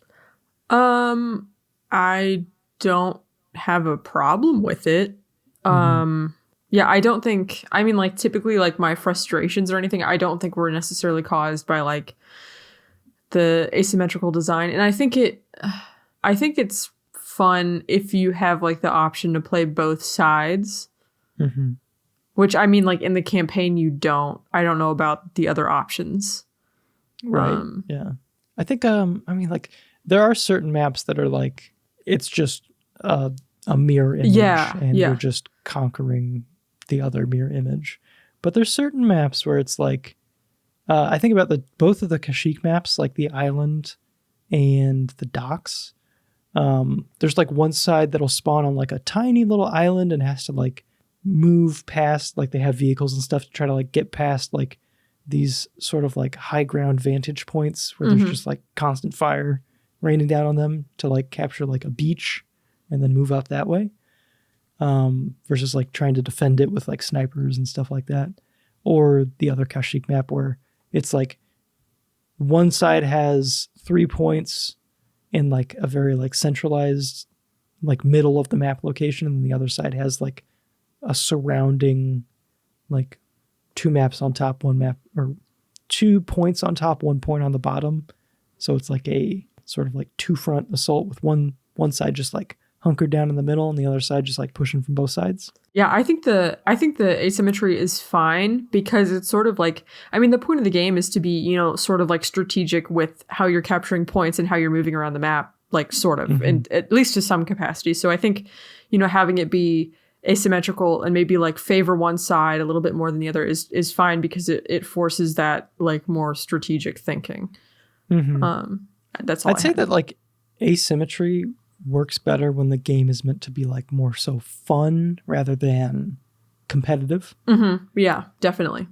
Because like you can have, I don't know, you can have more fun with like because like obviously if there were like pro Battlefront players, there would be more favorable positions or like factions to play as, or for certain maps there'd be better like maybe like the pushing the AT-ATs is like, if you're really good, it's like, this is freaking impossible because they can just wrap you around and like knock you out with the tow cable thing. And it's like, I could see that being something where it's like, yeah, if you're like decent at the game, it's like super easy to do. So playing as the Empire on that map would be difficult. But when it's like a casual experience, it's like, oh, it's fun to have like a variety of like options. It's not all just like red team versus blue team, just fighting on like equal ground for just like a middle point or something like that. Right. I mean, like, do you have like a favorite map? Does anyone jump to mind? I know. I remember liking Camino, but I think that might just be because I like clones. I think aesthetic. I remember liking Camino too, and I think it was just an aesthetic thing. Like it's rainy. Yeah, and the clones are there. Right, yeah. It's like, we have to protect our home, and I'm like, yeah, we do, of course. I think it would have been really cool to have like not exclusively conquest, like capturing points. Like I'm imagining a version of Camino where the droid's objective is to destroy like some cloning tanks. Yeah, the our cloning brothers. Tanks yeah, like they're trying to sabotage that like inner building, and you're just trying to hold them off. That would be that being fun. Yeah. I mean, we kind of have that with some of the objectives, like the indoor base where you're trying to destroy the whatever the thing is. I don't know what it's called, but like that doesn't end the game. It's just like, I don't know. I couldn't really tell what like affected the reinforcements at the top of the screen. Oh yeah, I never figured that out.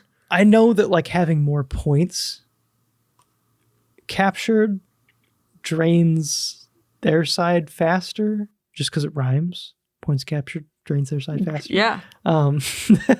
Game design 101. Yeah, but I don't know what destroying those points did. I don't know.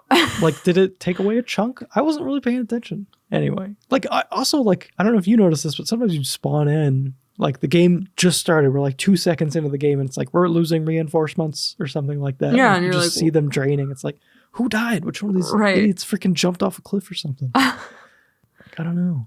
So I don't know how that whole like reinforcement system went down.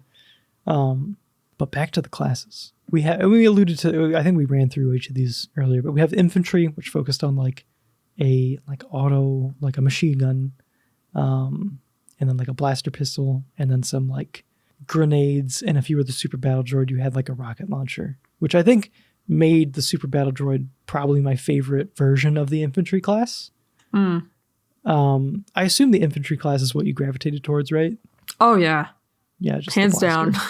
It was just very like easy, like to get kills with, and it's fun. Running and gunning is fun. You have a rapid fire weapon, and you just like a ton of bullets. You just go. And the auto aim, everything's like projectile based, I believe. I think so. Yeah, I think everything is projectile based. And there's slower projectiles and faster projectiles, but you do have to like lead shots, but like the auto aiming on consoles pretty much leads all those shots. Yeah, it will. For you. It's basically snap aiming. Like you just look at someone and you're locked on.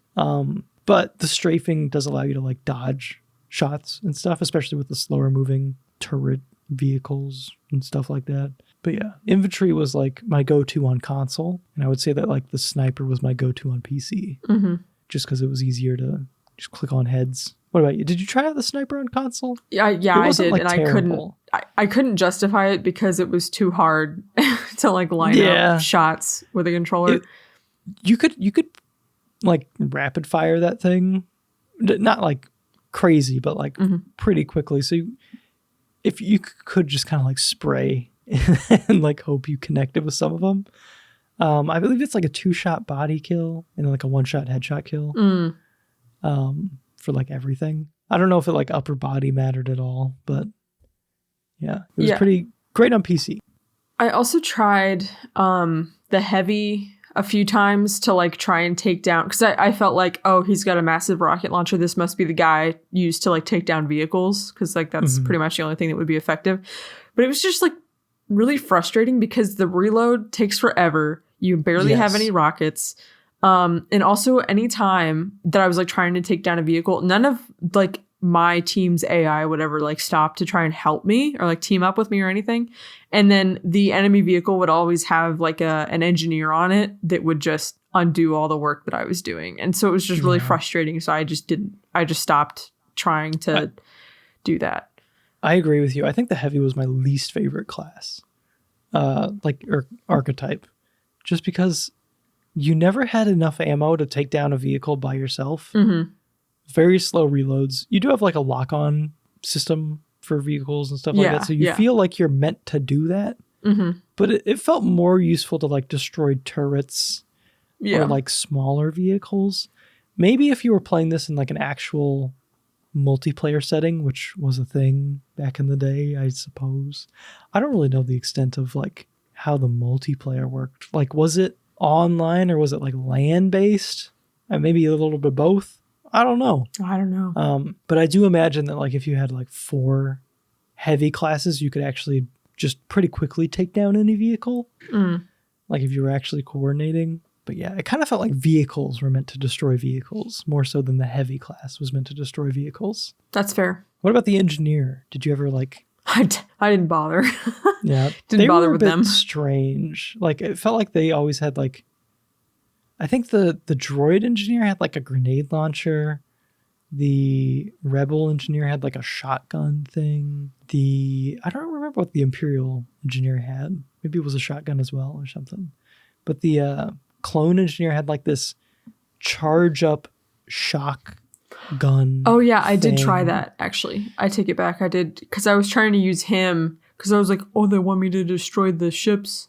So I took an engineer to the Geonosis weird pillar things I was supposed to destroy, and I was not having a good time. Yeah. I think they also had like a passive to regenerate health while in a vehicle. They got the repair tool to hop out and repair their vehicle. Yeah. I mean, if you're playing vehicles on that map, I mean, it makes sense to be the engineer, I guess. I never had fun in vehicles though, just because they moved so slow. At least the ones that I like tried, like the ATTE, whatever. Like that, it just moves so slow. It was boring to just sit there and watch everybody else run and gun and have fun. I became it. There's a large variety of like air vehicles and land vehicles and No, there's no sea vehicles. But could you imagine? No. Could you imagine being in that like episode 1 weird submarine thing they had? I don't know. But I became more a fan of the ship combat the more I got kind of familiar with it. On Bespin, the like Cloud City, the platforms map, that one was pretty heavy ship combat, I felt like, because if you're not fighting in ships, you end up just like fighting that one choke point. That's what I did. Yeah. Just hurling myself in with that like massive pile of bodies in the choke. Yeah. Mm-hmm. I would always, so my strategy, I've ended up playing that map a lot for some reason. I think it's because it was like a contentious point in my, like one of my Galactic Conquest games. But I ended up playing that point a lot. And my strategy for getting to the middle first, if I wasn't like a droid team, which would have been the Droideka, but you can roll sideways and go faster than walking speed. So I would just like turn 90 degrees and just like roll sideways all the way to that main point. Oh my gosh. Start doing flips. It looks stupid. Because if you capture that first point, that middle point, you know, you're kind of set up to win, I feel like. Because whoever captures that just ends up holding that tunnel, that long tunnel with the point in the middle. It's pretty stupid. Man. How did he get? He's inhumanly fast. How did he do it? And then just cut to him just doing stupid side rolls.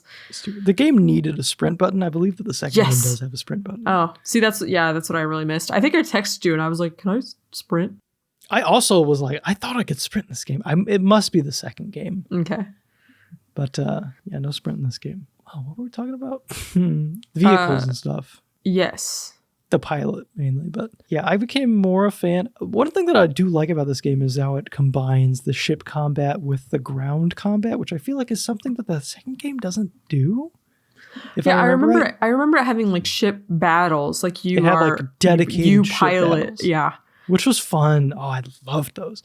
Those were like that's some of my fondest memories of the second game is the ship combat where you could like infiltrate the enemy ship and then like go into their like I don't know. The power generator of the ship and then just like try to blow it up. That was my favorite thing. Yeah, I remember that. Yeah. Mm-hmm. But I don't think that in the sequel, I don't think that there is a map that has like air vehicles while being like a ground map. I think it's just like ground maps and then like the ship combat. I think I might be misremembering, but I think technically you could get your ship in the hangar of like the enemy ship and then like start causing chaos that way. But no, I don't think not to this extent. I'm not remembering anything. Yes. That's something that I liked. I think this game is at its best when there's like a war on two fronts. Like when you have ship battles happening above you and then you're like down below with the infantry just like pushing, you know, a choke point or something like that. I think that that's when the game, like the map design and like the overall like feel of the game makes the most. It makes you feel like a clone trooper. I don't know. Chaos. Makes you feel like cannon fodder. Yeah. So yeah, you said you didn't use the marksman very much. Of the unique units, was there any that you gravitated towards? No. Yeah. How'd you feel about the jetpack dudes? It intimidated me and I couldn't figure out how to use it right. Right, because they both operated differently. Like the shock trooper had like a short burst. It was like a real quick like whoop. But then the jetpack dude was more like a hover, and you could like I think you moved where you were looking, if I remember right. Oh, weird. Yeah, so you could go up or you could go down. You could kind of float around. I didn't like the jet trooper, the clone jet trooper's gun. I liked the shock trooper, but it felt like kind of tricky to use because you would have like a really quick jump, and then you'd have this close range shotgun, so you'd have to like jump and get real close and then blow someone up. I preferred the Droideka. That feels awkward to have like an airborne unit and be like, no, we are close range though. Like, okay. I believe in the second game they take the shock electric gun from the engineer and give it to the shock trooper. I think it's called the Dark Trooper in this game, and maybe the Shock Trooper in the second game. I think it's something like that. But yeah. The unique units, they get expanded upon in the second game. I think there's 2 unique units per side, or like per faction. Yeah, I remember there being a clone unit that had like this humongous, giant like minigun on their shoulder, and that was my favorite. Yes, me too. That was my favorite in the second game as well. And there was like it was like one of those staff droids, like the secondary unique unit for the droid team. Oh, like the electro staff? I don't think they had a staff, but they looked like that type of droid. Nice. Anyway. Yeah, unique units, definitely Droideka for me. But yeah. The heroes, as we discussed, those 4, but cannot play as them like you can in the second game. I did see that there's some creative ways to kill the heroes. It's map dependent. You basically have to like knock them off the map. Oh, geez. Like on platforms, you can like throw a grenade and then like fling themselves off. Stuff like that. So there's some ways to dispatch them, but other than that, they're just mainstays until the game's over.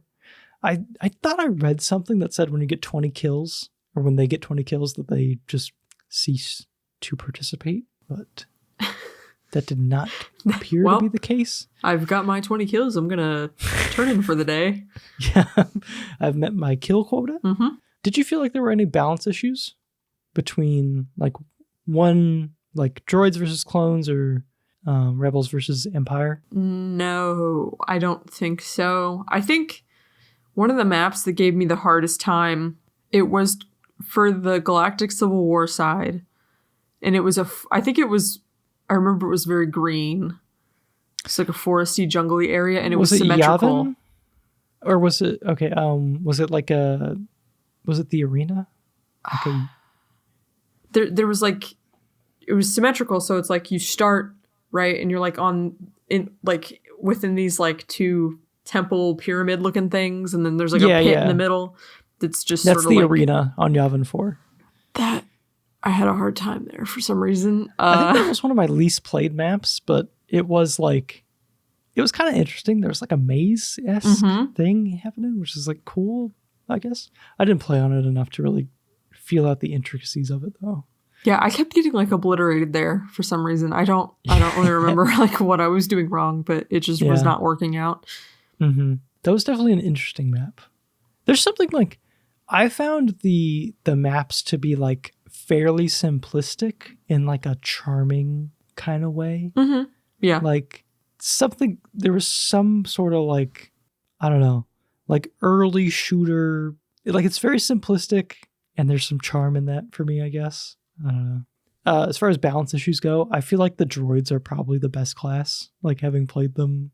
I think I played them the most, and I think they just have the best infantry class with the super battle droid that has the wrist rockets, because you can just like, if you run into a pack of them, you can just like obliterate them. Instead of throwing a grenade and waiting, like, throw and wait, and it's like not exactly where you're aiming. You have to adjust your aim. It's just point, rocket, like that's it. Just in the middle of shooting. I remember killing a lot of Wookiees that way, and I felt kind of bad. Oh yeah, I forgot you fight the Wookiees. Yeah. Wouldn't it be cool if you could play as like the non-playable factions, like play as the Tusken Raiders, play as the Wookiees, play as the Ewoks? I don't know. I think that would be fun. The Tusken Raiders, I feel like specifically. Yeah, that's also what I was thinking about. I was like, maybe if they had like a special like melee thing with their staff, or like, I don't know. Mm-hmm. Of the non-playable factions, we have the Gungans, Ewoks, Tusken Raiders, Wookiees, the Geonosians, whatever, and the Jawas, which were neutral. So the Gungans were fighting on the clone side or the rebel side. The Ewoks fighting on the clone side and the rebel side. Tusken Raiders were very interesting because they were neutral. Not neutral, but they were like hostile to both sides. Just forces of chaos. Yeah, and they would like capture their own points and stuff, which was really neat. Because it was like, it turned into like a a three-way like free-for-all, basically. And then the Wookiees, who were fighting for the good people, the Geonosians, who were fighting for the bad people, and the Jawas, who were fighting nobody. They were just there to be shot if you shot at them. I think I accidentally killed some of them, and I was like, oh no! Yeah. They walk up and heal you too. Oh, they do? Really, that's cute. Oh, yeah. And I also saw there was like a thing, the Jawas crushed an AT-AT with the logs. Oh, the Ewoks. Ewoks. I got they're both like little guys, and they sound dudes. Funny, and so teeny. Yeah. Yeah. Of those, did you have a favorite? Did you notice that the Gungans, they do the Jar Jar Binks voice? Oh yeah, no, that was one of the first things I noticed, because that's like the first mission you play with the Clone Wars. Was that one? So like, go boom boom. Yeah. Yeah, I found that very charming. Where do you come down on Jar Jar Binks? Claire loves Jar Jar Binks. I love the the fan theories that blame Jar Jar Binks for the rise of the Empire and like the downfall of the Galactic Republic, because he's the one who pushes forward the motion to make Chancellor Palpatine like have supreme authority. And he's like, yeah, we should do this. And then everyone's like, okay. I think it's hilarious. Misa thinks, what could go wrong? Right. Also, sorry, in the Clone Wars, there's one episode where it's like, I think it's Padme's like doing something, and Jar Jar Binks is on her ship, and for some reason he's like looking through her closet, and he's like, why does she have Jedi robes in here? Because it's Anakin's robes. And he takes them and wears them, and then like the droids see Jar Jar Binks wearing these robes, and they're like, oh my god, a Jedi. Yeah. I remember that. And then he turns around, he's like, a Jedi. Yeah. Yeah, so I like him. I do remember that. Yeah. That's funny. Is there any of these that you think would be fun to play as? Tusken Raiders. That'd be awesome. Yeah. Cause chaos. Take the map from both the Rebels and the Empire. I think that would be hilarious. I think that'd be a really fun bonus mode where you play as, these like alien factions, I guess. Yeah. Well, and don't the Tusken Raiders, do they have banthas? Is that their like big hairy cow ram looking things? Like if you They're not in the game, are they? No, I don't think so. That'd be cool if they were. You could ride them. Well, that's what I'm saying, is I would want to ride one of those and That'd be be cool. like, "Arr," scream however they do. I don't know. Yeah, they do that. Yeah. They should have it like an. Did you notice there were commands? Like if you hit like up or down, left or right on the D-pad, you could be like, follow me, hold this point. I don't know. Oh, maybe that would have helped with the AI helping me do things that I wanted to do. Yeah. I just wasn't using that right. I would forget about it for the most part, but then I'd be like, oh yeah, let me just hit this button. Mm-hmm. I couldn't tell if it was helping too much. Oh, okay. I didn't use it a lot, but yeah. I think it would be cool to play as the Geonosians with like their flight and their weird stupid blaster things. Yeah. I don't even know what it's doing. Yeah, it's like a sonic. I thought it was like a sonic blast sound wave looking. I don't know. It was green, wasn't it? Yeah. Yeah. It'd be fun to play as the tiny classes too. Mm-hmm. Ewoks. There's a cheat code in the game where you can, if you name your profile Jub Jub, all of everybody gets short. Oh, good. It shrinks everybody down. I like that. Except it's like it just eliminates their torso. It's like it's like same legs and then like no torso and then head on legs. It's kind of what it looks like. Yeah, you sent me a picture of that and I was like, that looks strange. Yeah, but that's the thing. So yeah, I wonder if there's anyone named Jub Jub out there who just, is like, I'm just going to put my name in here and what the heck is going on? This game is broken. Right. I think that there's also like infinite ammo, infinite health, cheat code type things. That was definitely a thing for the sequel, and we abused that as children. Because it's like, I'm not playing. Hell no, I'm not playing this game where I can die. I don't know what that was as a kid. I just wanted to I wanted like a dopamine simulator. I just wanted to just destroy everything and never die. Yeah. I don't know why. Yeah. No challenge. No. That's all I got to say about these classes. Mechanics. I think that's everything. Let's talk about some of the maps. We don't have to spend too much time on each map, but kind of general thoughts on each. Starting with the Bespin platforms, going in alphabetical order. As we discussed, it's like just kind of a straight line. This is one of those, symmetrical maps. It kind of ends up being like a fight on two fronts where you have like the ground soldiers pushing for this middle map, trying to like hold that, and then it's just like a long hallway that you're pushing or holding, whatever. But you can also like take ships. There's a lot of ship combat. I think you have access to like the gunships and like a starfighter X-Wing equivalent for each faction. So you can either like sneak up and try to like cap the back points or just fight in the sky, stuff like that. Really does end up being a clusterfuck on that middle point though. It's just that's where I spent. Yep, that's where I spent the whole fight. I was like, yep. You can't stop me. I'm going to get through. Yeah. I started by doing that. And then my plan was usually cap that main point and then like fight until I die and then just fight in ships the whole time. Mm-hmm. But yeah, I I think it's a solid map for that reason, having the ship combat combined with the infantry on the ground battles. Cloud City was a bit... I don't think there's any vehicles on Cloud City. There's like a high ground, like horseshoe shape, symmetrical sort of thing. Again, there's another like hallway clusterfuck sort of situation happening. I was getting tilted on this map because when there was like a point like at the end of a hallway, and I would run in there to take the point. I would kill everybody. I would run in there to take the point, and then like 5 guys would spawn around me and just obliterate me every time. And I was like, can you just let me have it? Yes. Normally you don't spawn right on the point, but for that specific point, it's just so tight that it's just like 5 people pop up and they're all surrounding you. And you can't kill them in time. They're instantly locked onto you. Right? Yeah. Yep. It's like 2 points on either side of a hallway looking at each other, and they start like capped by either side. Right. So this it's is just a long chaos. hallway. Yeah, it's terrible. Again, Droidekas just pushing slowly through that hallway will just annihilate everybody. Which is usually how you do it if you're playing on the, CIS. I don't remember. But yeah, there's also the carbon freezing chamber, and you can see Han Solo in there. I don't think I found that room. Yeah, I really like the map Easter eggs like that. Yeah, it's fun. Yeah, that's cool. There's some more on like Jabba's palace and stuff like that with the Rancor and the trapdoor and everything. There was also, if you jumped in there, you would die, even though it was like a very shallow like drop off. Yeah. Endor. This is one that you can only play on the Galactic Civil War. How'd you like Endor? You have a note that says the speeder bikes are very fast and scary. Yeah, I was trying to use them. You can't. You go too fast. There's no controlling anything. Yeah, it's like hop on and close your eyes and pray, basically. Yeah, because I think you can just like you can run people over. I'm pretty sure, but if you hit a tree, it's just like boom, you're dead. Boom. Yeah, there's no If you even clip the tree, a lot of trees. Yes. On this forest planet. Yeah. Right.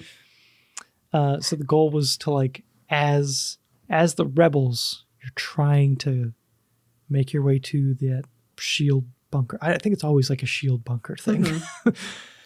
Was you're that trying the to one, get in there and destroy it? Was that the one that also had like there were like some like raised platforms around like the Ewok village? I remember getting killed from like those walkways a lot and being really annoyed about it. There was like a place that I had to like walk by to get to somewhere I wanted to go, and I kept getting shot. Agree. There's also some traps. So it's like the Empire is usually trying to push forward with their vehicles, their little chicken walkers, and there's like a series of traps set up by the Ewoks to like smash them and stuff. So they're trying to push through with their vehicles, and you're trying to push back and get into the shield bunker. So a nice little bit of asymmetric gameplay going on there. We also have Geonosis for the Clone Wars only map. We discussed this earlier. It's very hard to win as the Republic, I felt like. Yeah, this was part of the campaign, and this was like the first like difficulty spike, I think, in the campaign, where it was just like, okay, I'm doing good. Why am I losing? Why do I keep losing here? What's going on? It's very difficult.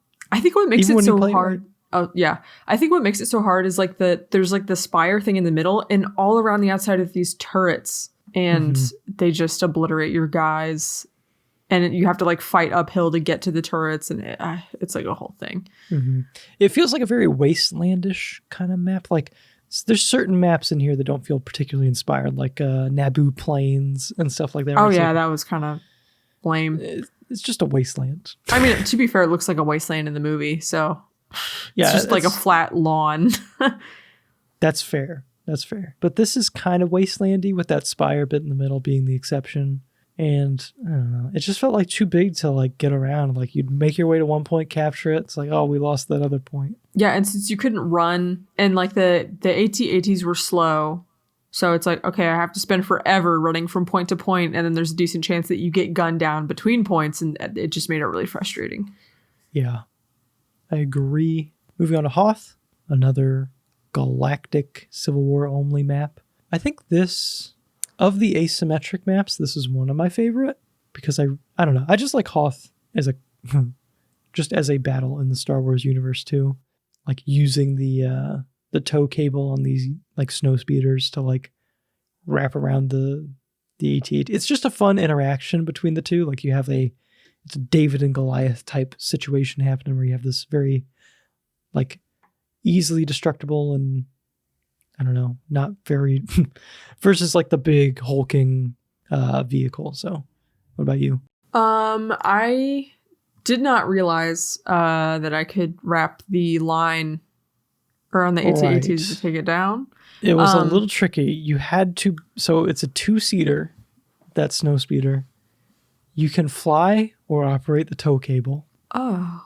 So Okay. my strategy was to get into it, wait until there was someone else in my vehicle, and then I would fly towards the AT-AT, switch seats, grab it with the tow take cable. the wheel. Yeah, I'll let that AI take over and then just hope for the best. Oh, So. See, what I did was I took one of the turrets, because there's like a turret, and I sat there and I did chip damage to that freaking AT-AT for I don't know how long. And I was like, this is so thrilling just watching it. And I think it had like an engineer or something on it. I don't know. Its health kept ticking back up and I was getting like, somebody do something. I believe that whenever you have, I think Luke on this map is dressed up as the pilot. I think Luke's outfit changes, which is kind of neat. Gotcha. If I'm remembering right, that's the case. But also you could get stomped by the AT-AT, which was funny. I think I was smart enough to not let that happen. But at some point I did give up on the turret and just started running around on foot. I was like, I just want to go kill some guys. I don't really care. Give up on the AT-AT killing thing. There's some cool Easter eggs on this map too. You have the Millennium Falcon hanging out in the Echo base. And then you have all the ice tunnels and stuff, which is like a side path to get around if you want to avoid like the wasteland area. This is another wastelandy map, I guess, but I don't know. It's a wasteland in the actual game. So yeah, you're right. It's fine. Okay. Camino. We discussed this previously. Big fans. Yeah, I just liked it. I don't know. I don't really have too much of a reason for it. I feel like it heavily favors the droids because you can just roll out on a droidica and like capture like that furthest, because this is a map where you start out both 1 point captured each, and the clones start out inside and the droids start out outside. I felt like if you loaded in as droids, you could roll up to that like furthest point, capture it, hold them at this one choke point, and then just like assuming your other AI companions would just like follow suit and capture that point as well. I often ended up in a situation where the clones just had that main point and they were just funneling out of like one of 3 exits. Yeah. And you could just annihilate them. Kind of a bummer. The shielded droidicas. Yeah. But as the clones, I felt like it was fun to navigate with the jet trooper on this map. It felt like it was built for that character. I don't know. I mean, I thought that like fighting, because there's like these like platforms, and like between each platform is basically like a choke, I guess, unless you have the jetpack.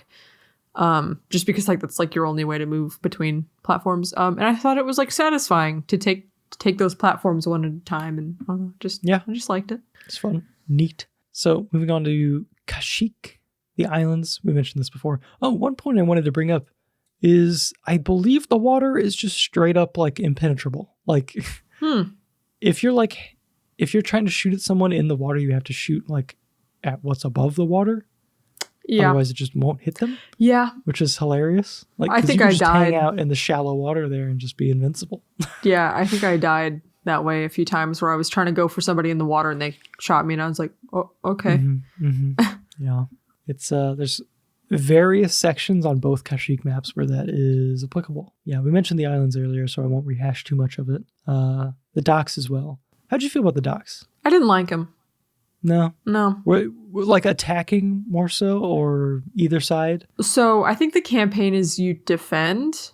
Right. So that's the only way that I played the map. And I just like there's no good way to get, because like there's like this really high, like these really high platforms, and then like the docks are like the lower ground or whatever, because there's like the water down there or whatever. There's like no good way. Like you have to spawn on the high ground, and I was like, but I want to get down there. to. I want to get down and dirty. Yeah, and there was just it just took like traversal was just awkward. Yeah, I can see that. I was playing it on PC, so I was like, I'm just gonna be the sniper and just click, click, click, click the whole time. That's kind of what I ended up doing. Yeah, I was just like, whatever, I'll just stay on the high ground, and which I think is probably what they wanted me to do anyway. But whatever. I don't know. Did you run into like suspicious AI at all? This is the map where I noticed it the most because they'd be kind of stupid, they'd be kind of deadly at the same time. Like AI inside of turrets would just mess you up. They would just laser focus like And every time I got into a turret, I'm just like, what am I doing? Exactly. Yeah, it felt kind of well, because turrets like to turn, I don't know, it felt really slow. Yeah, it was. But yeah, getting messed up by an AI in a turret was kind of aggravating.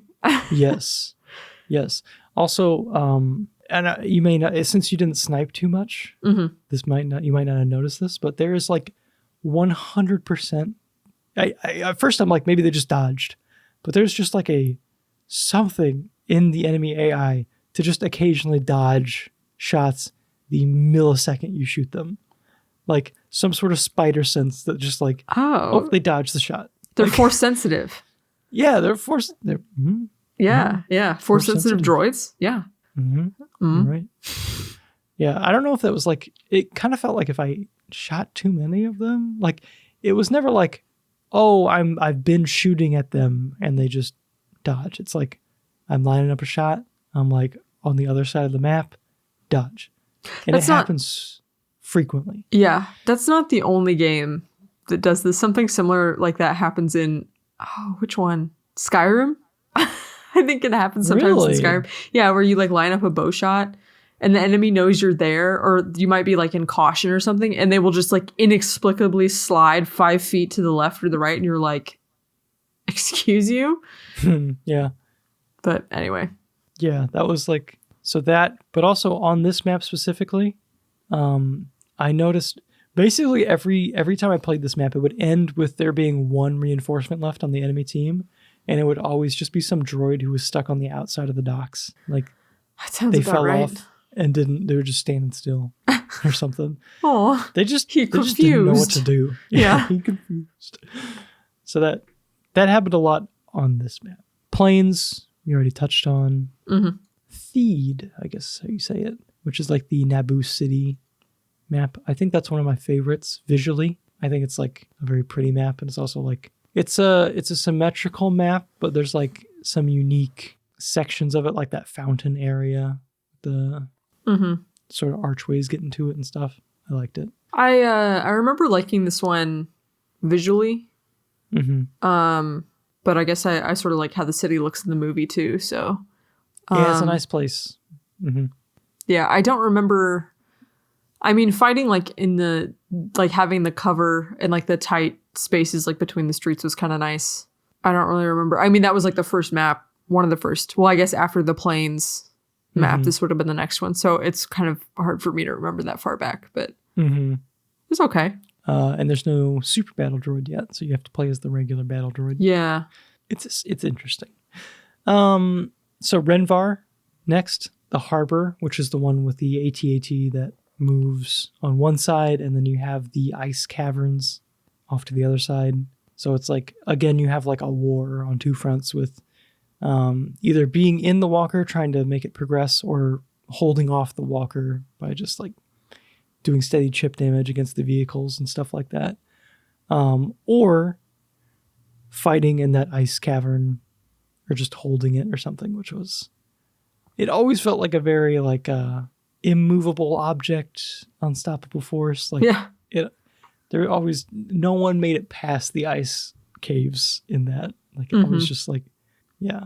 The Citadel was the other Renvar map, and this was like a very sort of like infantry based, like, I liked this one. I like this one too. Yeah, it was pretty. It was like an asymmetrical map design. And it was like fairly intricate. Like kind of felt like MC Usher-esque, with like stairways that lead this way and that way, and like everywhere, and they go around and stuff. It was kind of confusing to navigate. Yeah. But I did like it. It was good. We have Tatooine with Dune Sea, which was neat for the inclusion of the Raiders and the Sarlacc pit. When I saw the Sarlacc pit, I was delighted. I was like, oh, I know what that is. I love that because you can walk next to it and get eaten up. That's another way you can get a hero killed, is get them Sarlacc. Oh, that's funny. Which is awesome. Then we have Mos Eisley, which I believe is in the second game. Actually, playing some of these, I believe that I think Dune Sea might be in the second game as well. I remember Mos Eisley. I think all I did was follow Darth Vader around. Yeah. I like Mos Eisley. It stands out to me because there's a mode in the second game specific to Mos Eisley where you only play as heroes. It's like heroes versus heroes. So it's like Jedi, Sith, Padme, Boba Fett's, all those. Oh, wow. Just like all the main dudes, which is neat. I mean, in this game, it's fine. I like it. It's whatever. Yavin 4 with the temple. There's like that long bridge that I just kind of hung out on as a sniper. I didn't play the Yavin maps as much. I think I played them for the campaign, and that ended up being it. So, anything to say? I think we already touched on both of them. But. Yeah, I was going to say, I don't remember Temple standing out to me much, but the arena, yeah, definitely. Just because I was frustrated. Do you have any overarching thoughts on Pandemic's approach to the map design? It's kind of a broad question, but... Yeah, I mean, obviously it feels dated now. I don't think it's bad. I just think it's pretty simplistic. There's a lot of good ideas, I feel like. Yeah. I think there's good ideas with having different, verticality and the whole, is this symmetrical versus asymmetrical? I think it's good that they have maps that are a mix of both. I think they did a good job of varying the design to make them each feel distinct. I think that if I could make us change the gameplay floor, Jesus. Gameplay is what the next Battlefronts are, because it's pay to win. I see. Anyway, I think that adding a rush mode to pull from Battlefield, where it's 2 points that are trying to be destroyed by the enemy team or something like that. I think that could open the door for more creative map design and stuff like that. Having objectives to defend for one team and attack for another team would be cool. Yeah. I wonder if they do that in the reboots. I could totally see something like that. I want to assume yes, but who knows? I think a horde mode could be kind of interesting too. If you're holding off a point versus an onslaught of droids or something. Zombie droids. No. Zombie droids. Yeah. That'd be sweet. All right. Are there any locations in the Star Wars universe that you think would have made a decent addition to the map pool? Again, barring episode 3, which was not out at the time. Well, yeah, so I was actually going to say Coruscant, but that is actually in Battlefront 2. Right. Yeah. So never There's mind. a lot of good ones in Battlefront 2 because there's just so many snapshots of battles happening in that third game or episode 3, not the third movie, 6th movie. Yeah. But yeah, that made perfect maps for Battlefront 2. I'm trying to think of anything. I think the Death Star, which was in Battlefront 2. Oh, okay. Was another great addition. Oh, I'm yeah, just thinking of Battlefront 2 maps is the issue. Yeah.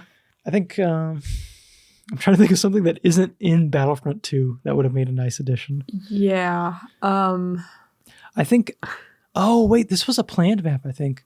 Or a beta map or something.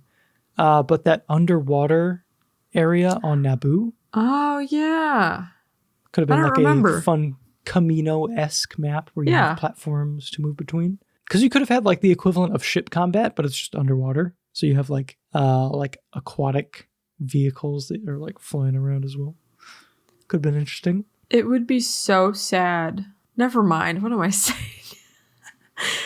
This is okay. So this does not fit like our rules because it's both episode 3, like something like Order 66 related. Yo. Where it's like you are the clones. It's like kill, or like you start the battle like fighting the droids, and then you get the order. It's like, okay, go kill your Jedi now, and then you have to like turn around and like bum rush them, and they're just slaughtering your guys left and right. Like they are a monster to take down. That'd be kind of cool. I like that idea of like a juggernaut type, but like everyone fighting one very powerful like Jedi. That'd be cool. A little dark. Yeah, it's a little dark, but cool. Yeah, that's all I got for additional maps, I think. Let's touch on the aesthetics of the game. I think we already mentioned this, but like the sound design of this game, very solid. Star Wars always has very solid sound design because they pull from that like Star Wars sound library of like the ship sounds, the like console noises, the blasters, the lightsabers, the bleeps and bloops, the soundtrack. The soundtrack. It's very solid. Great job of making you feel like Star Wars. They got the Attack of the Clones clone voice actor, which is another solid pull. We already mentioned the voice actors for Yoda and Akbar, Darth Vader, or Darth Sidious and Palpatine becoming those characters in the Clone Wars, which is awesome.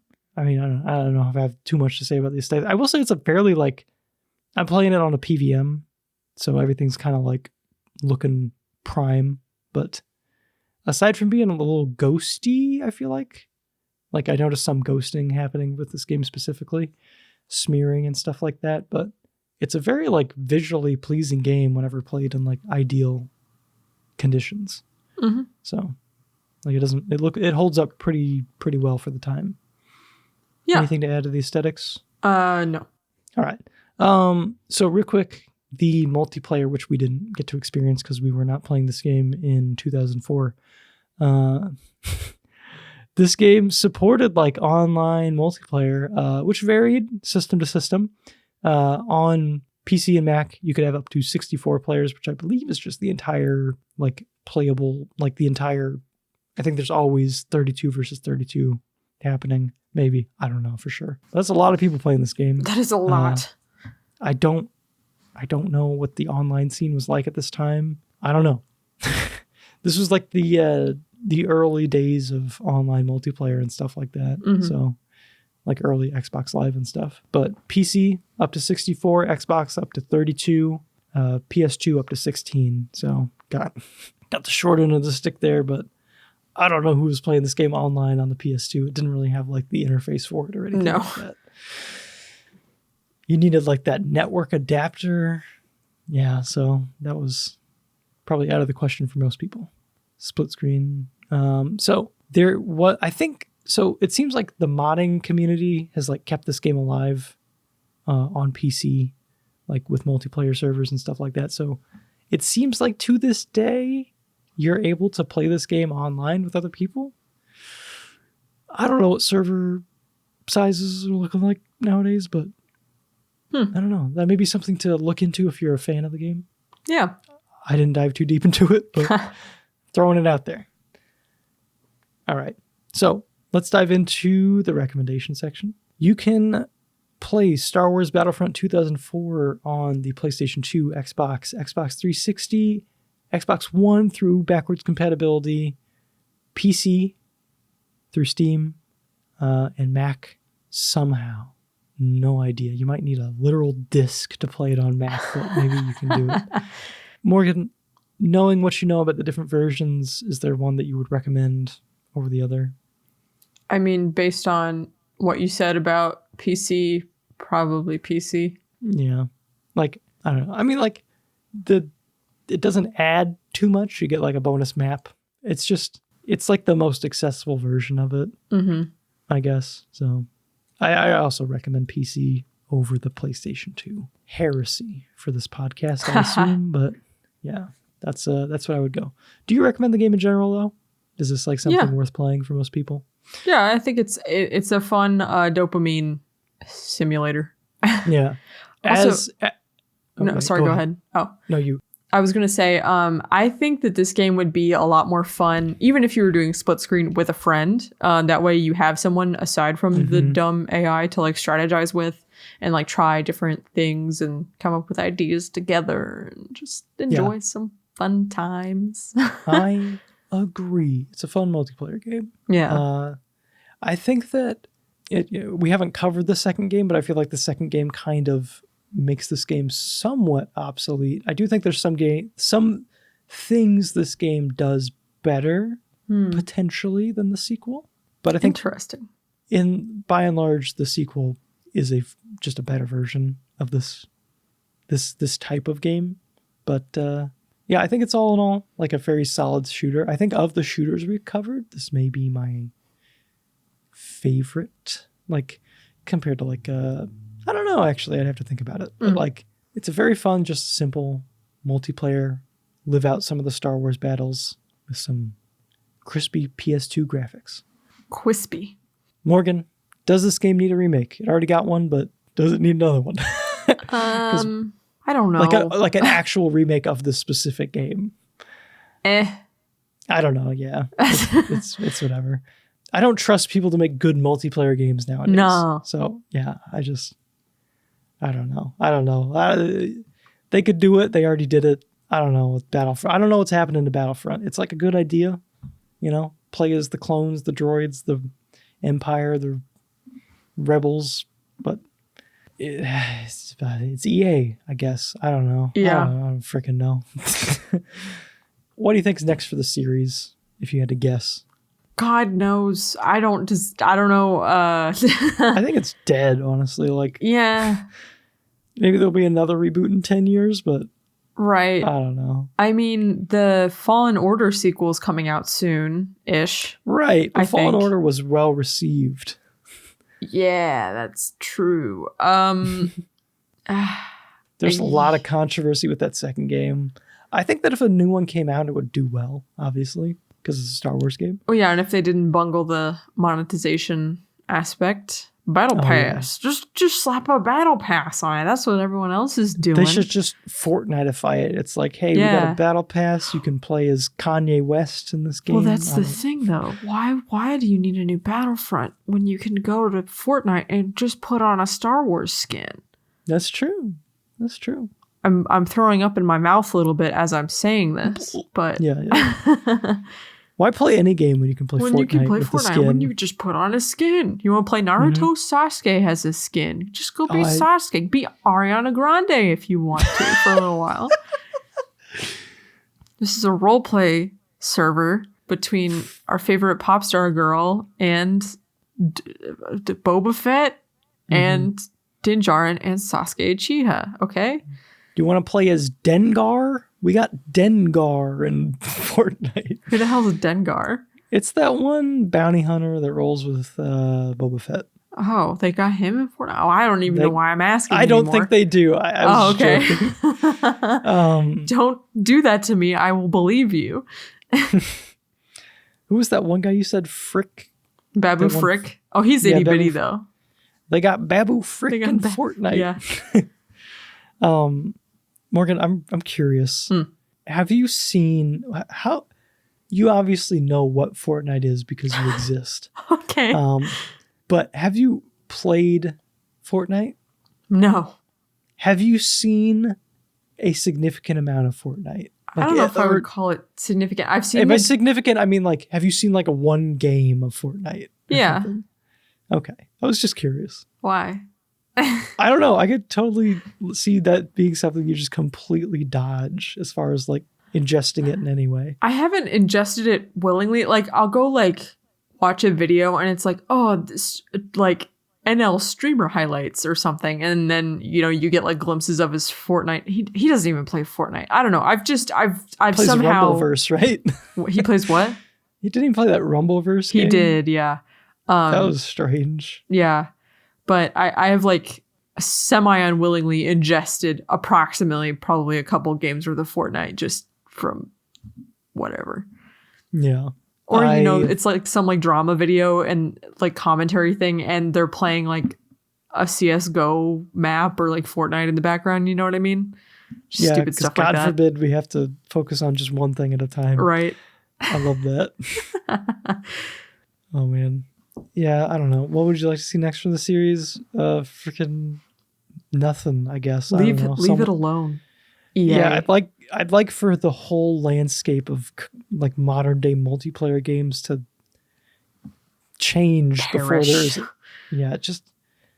it's all just like FOMO based like battle pass limited time challenge stuff. Or gotcha. Do you want a Star Wars gotcha game?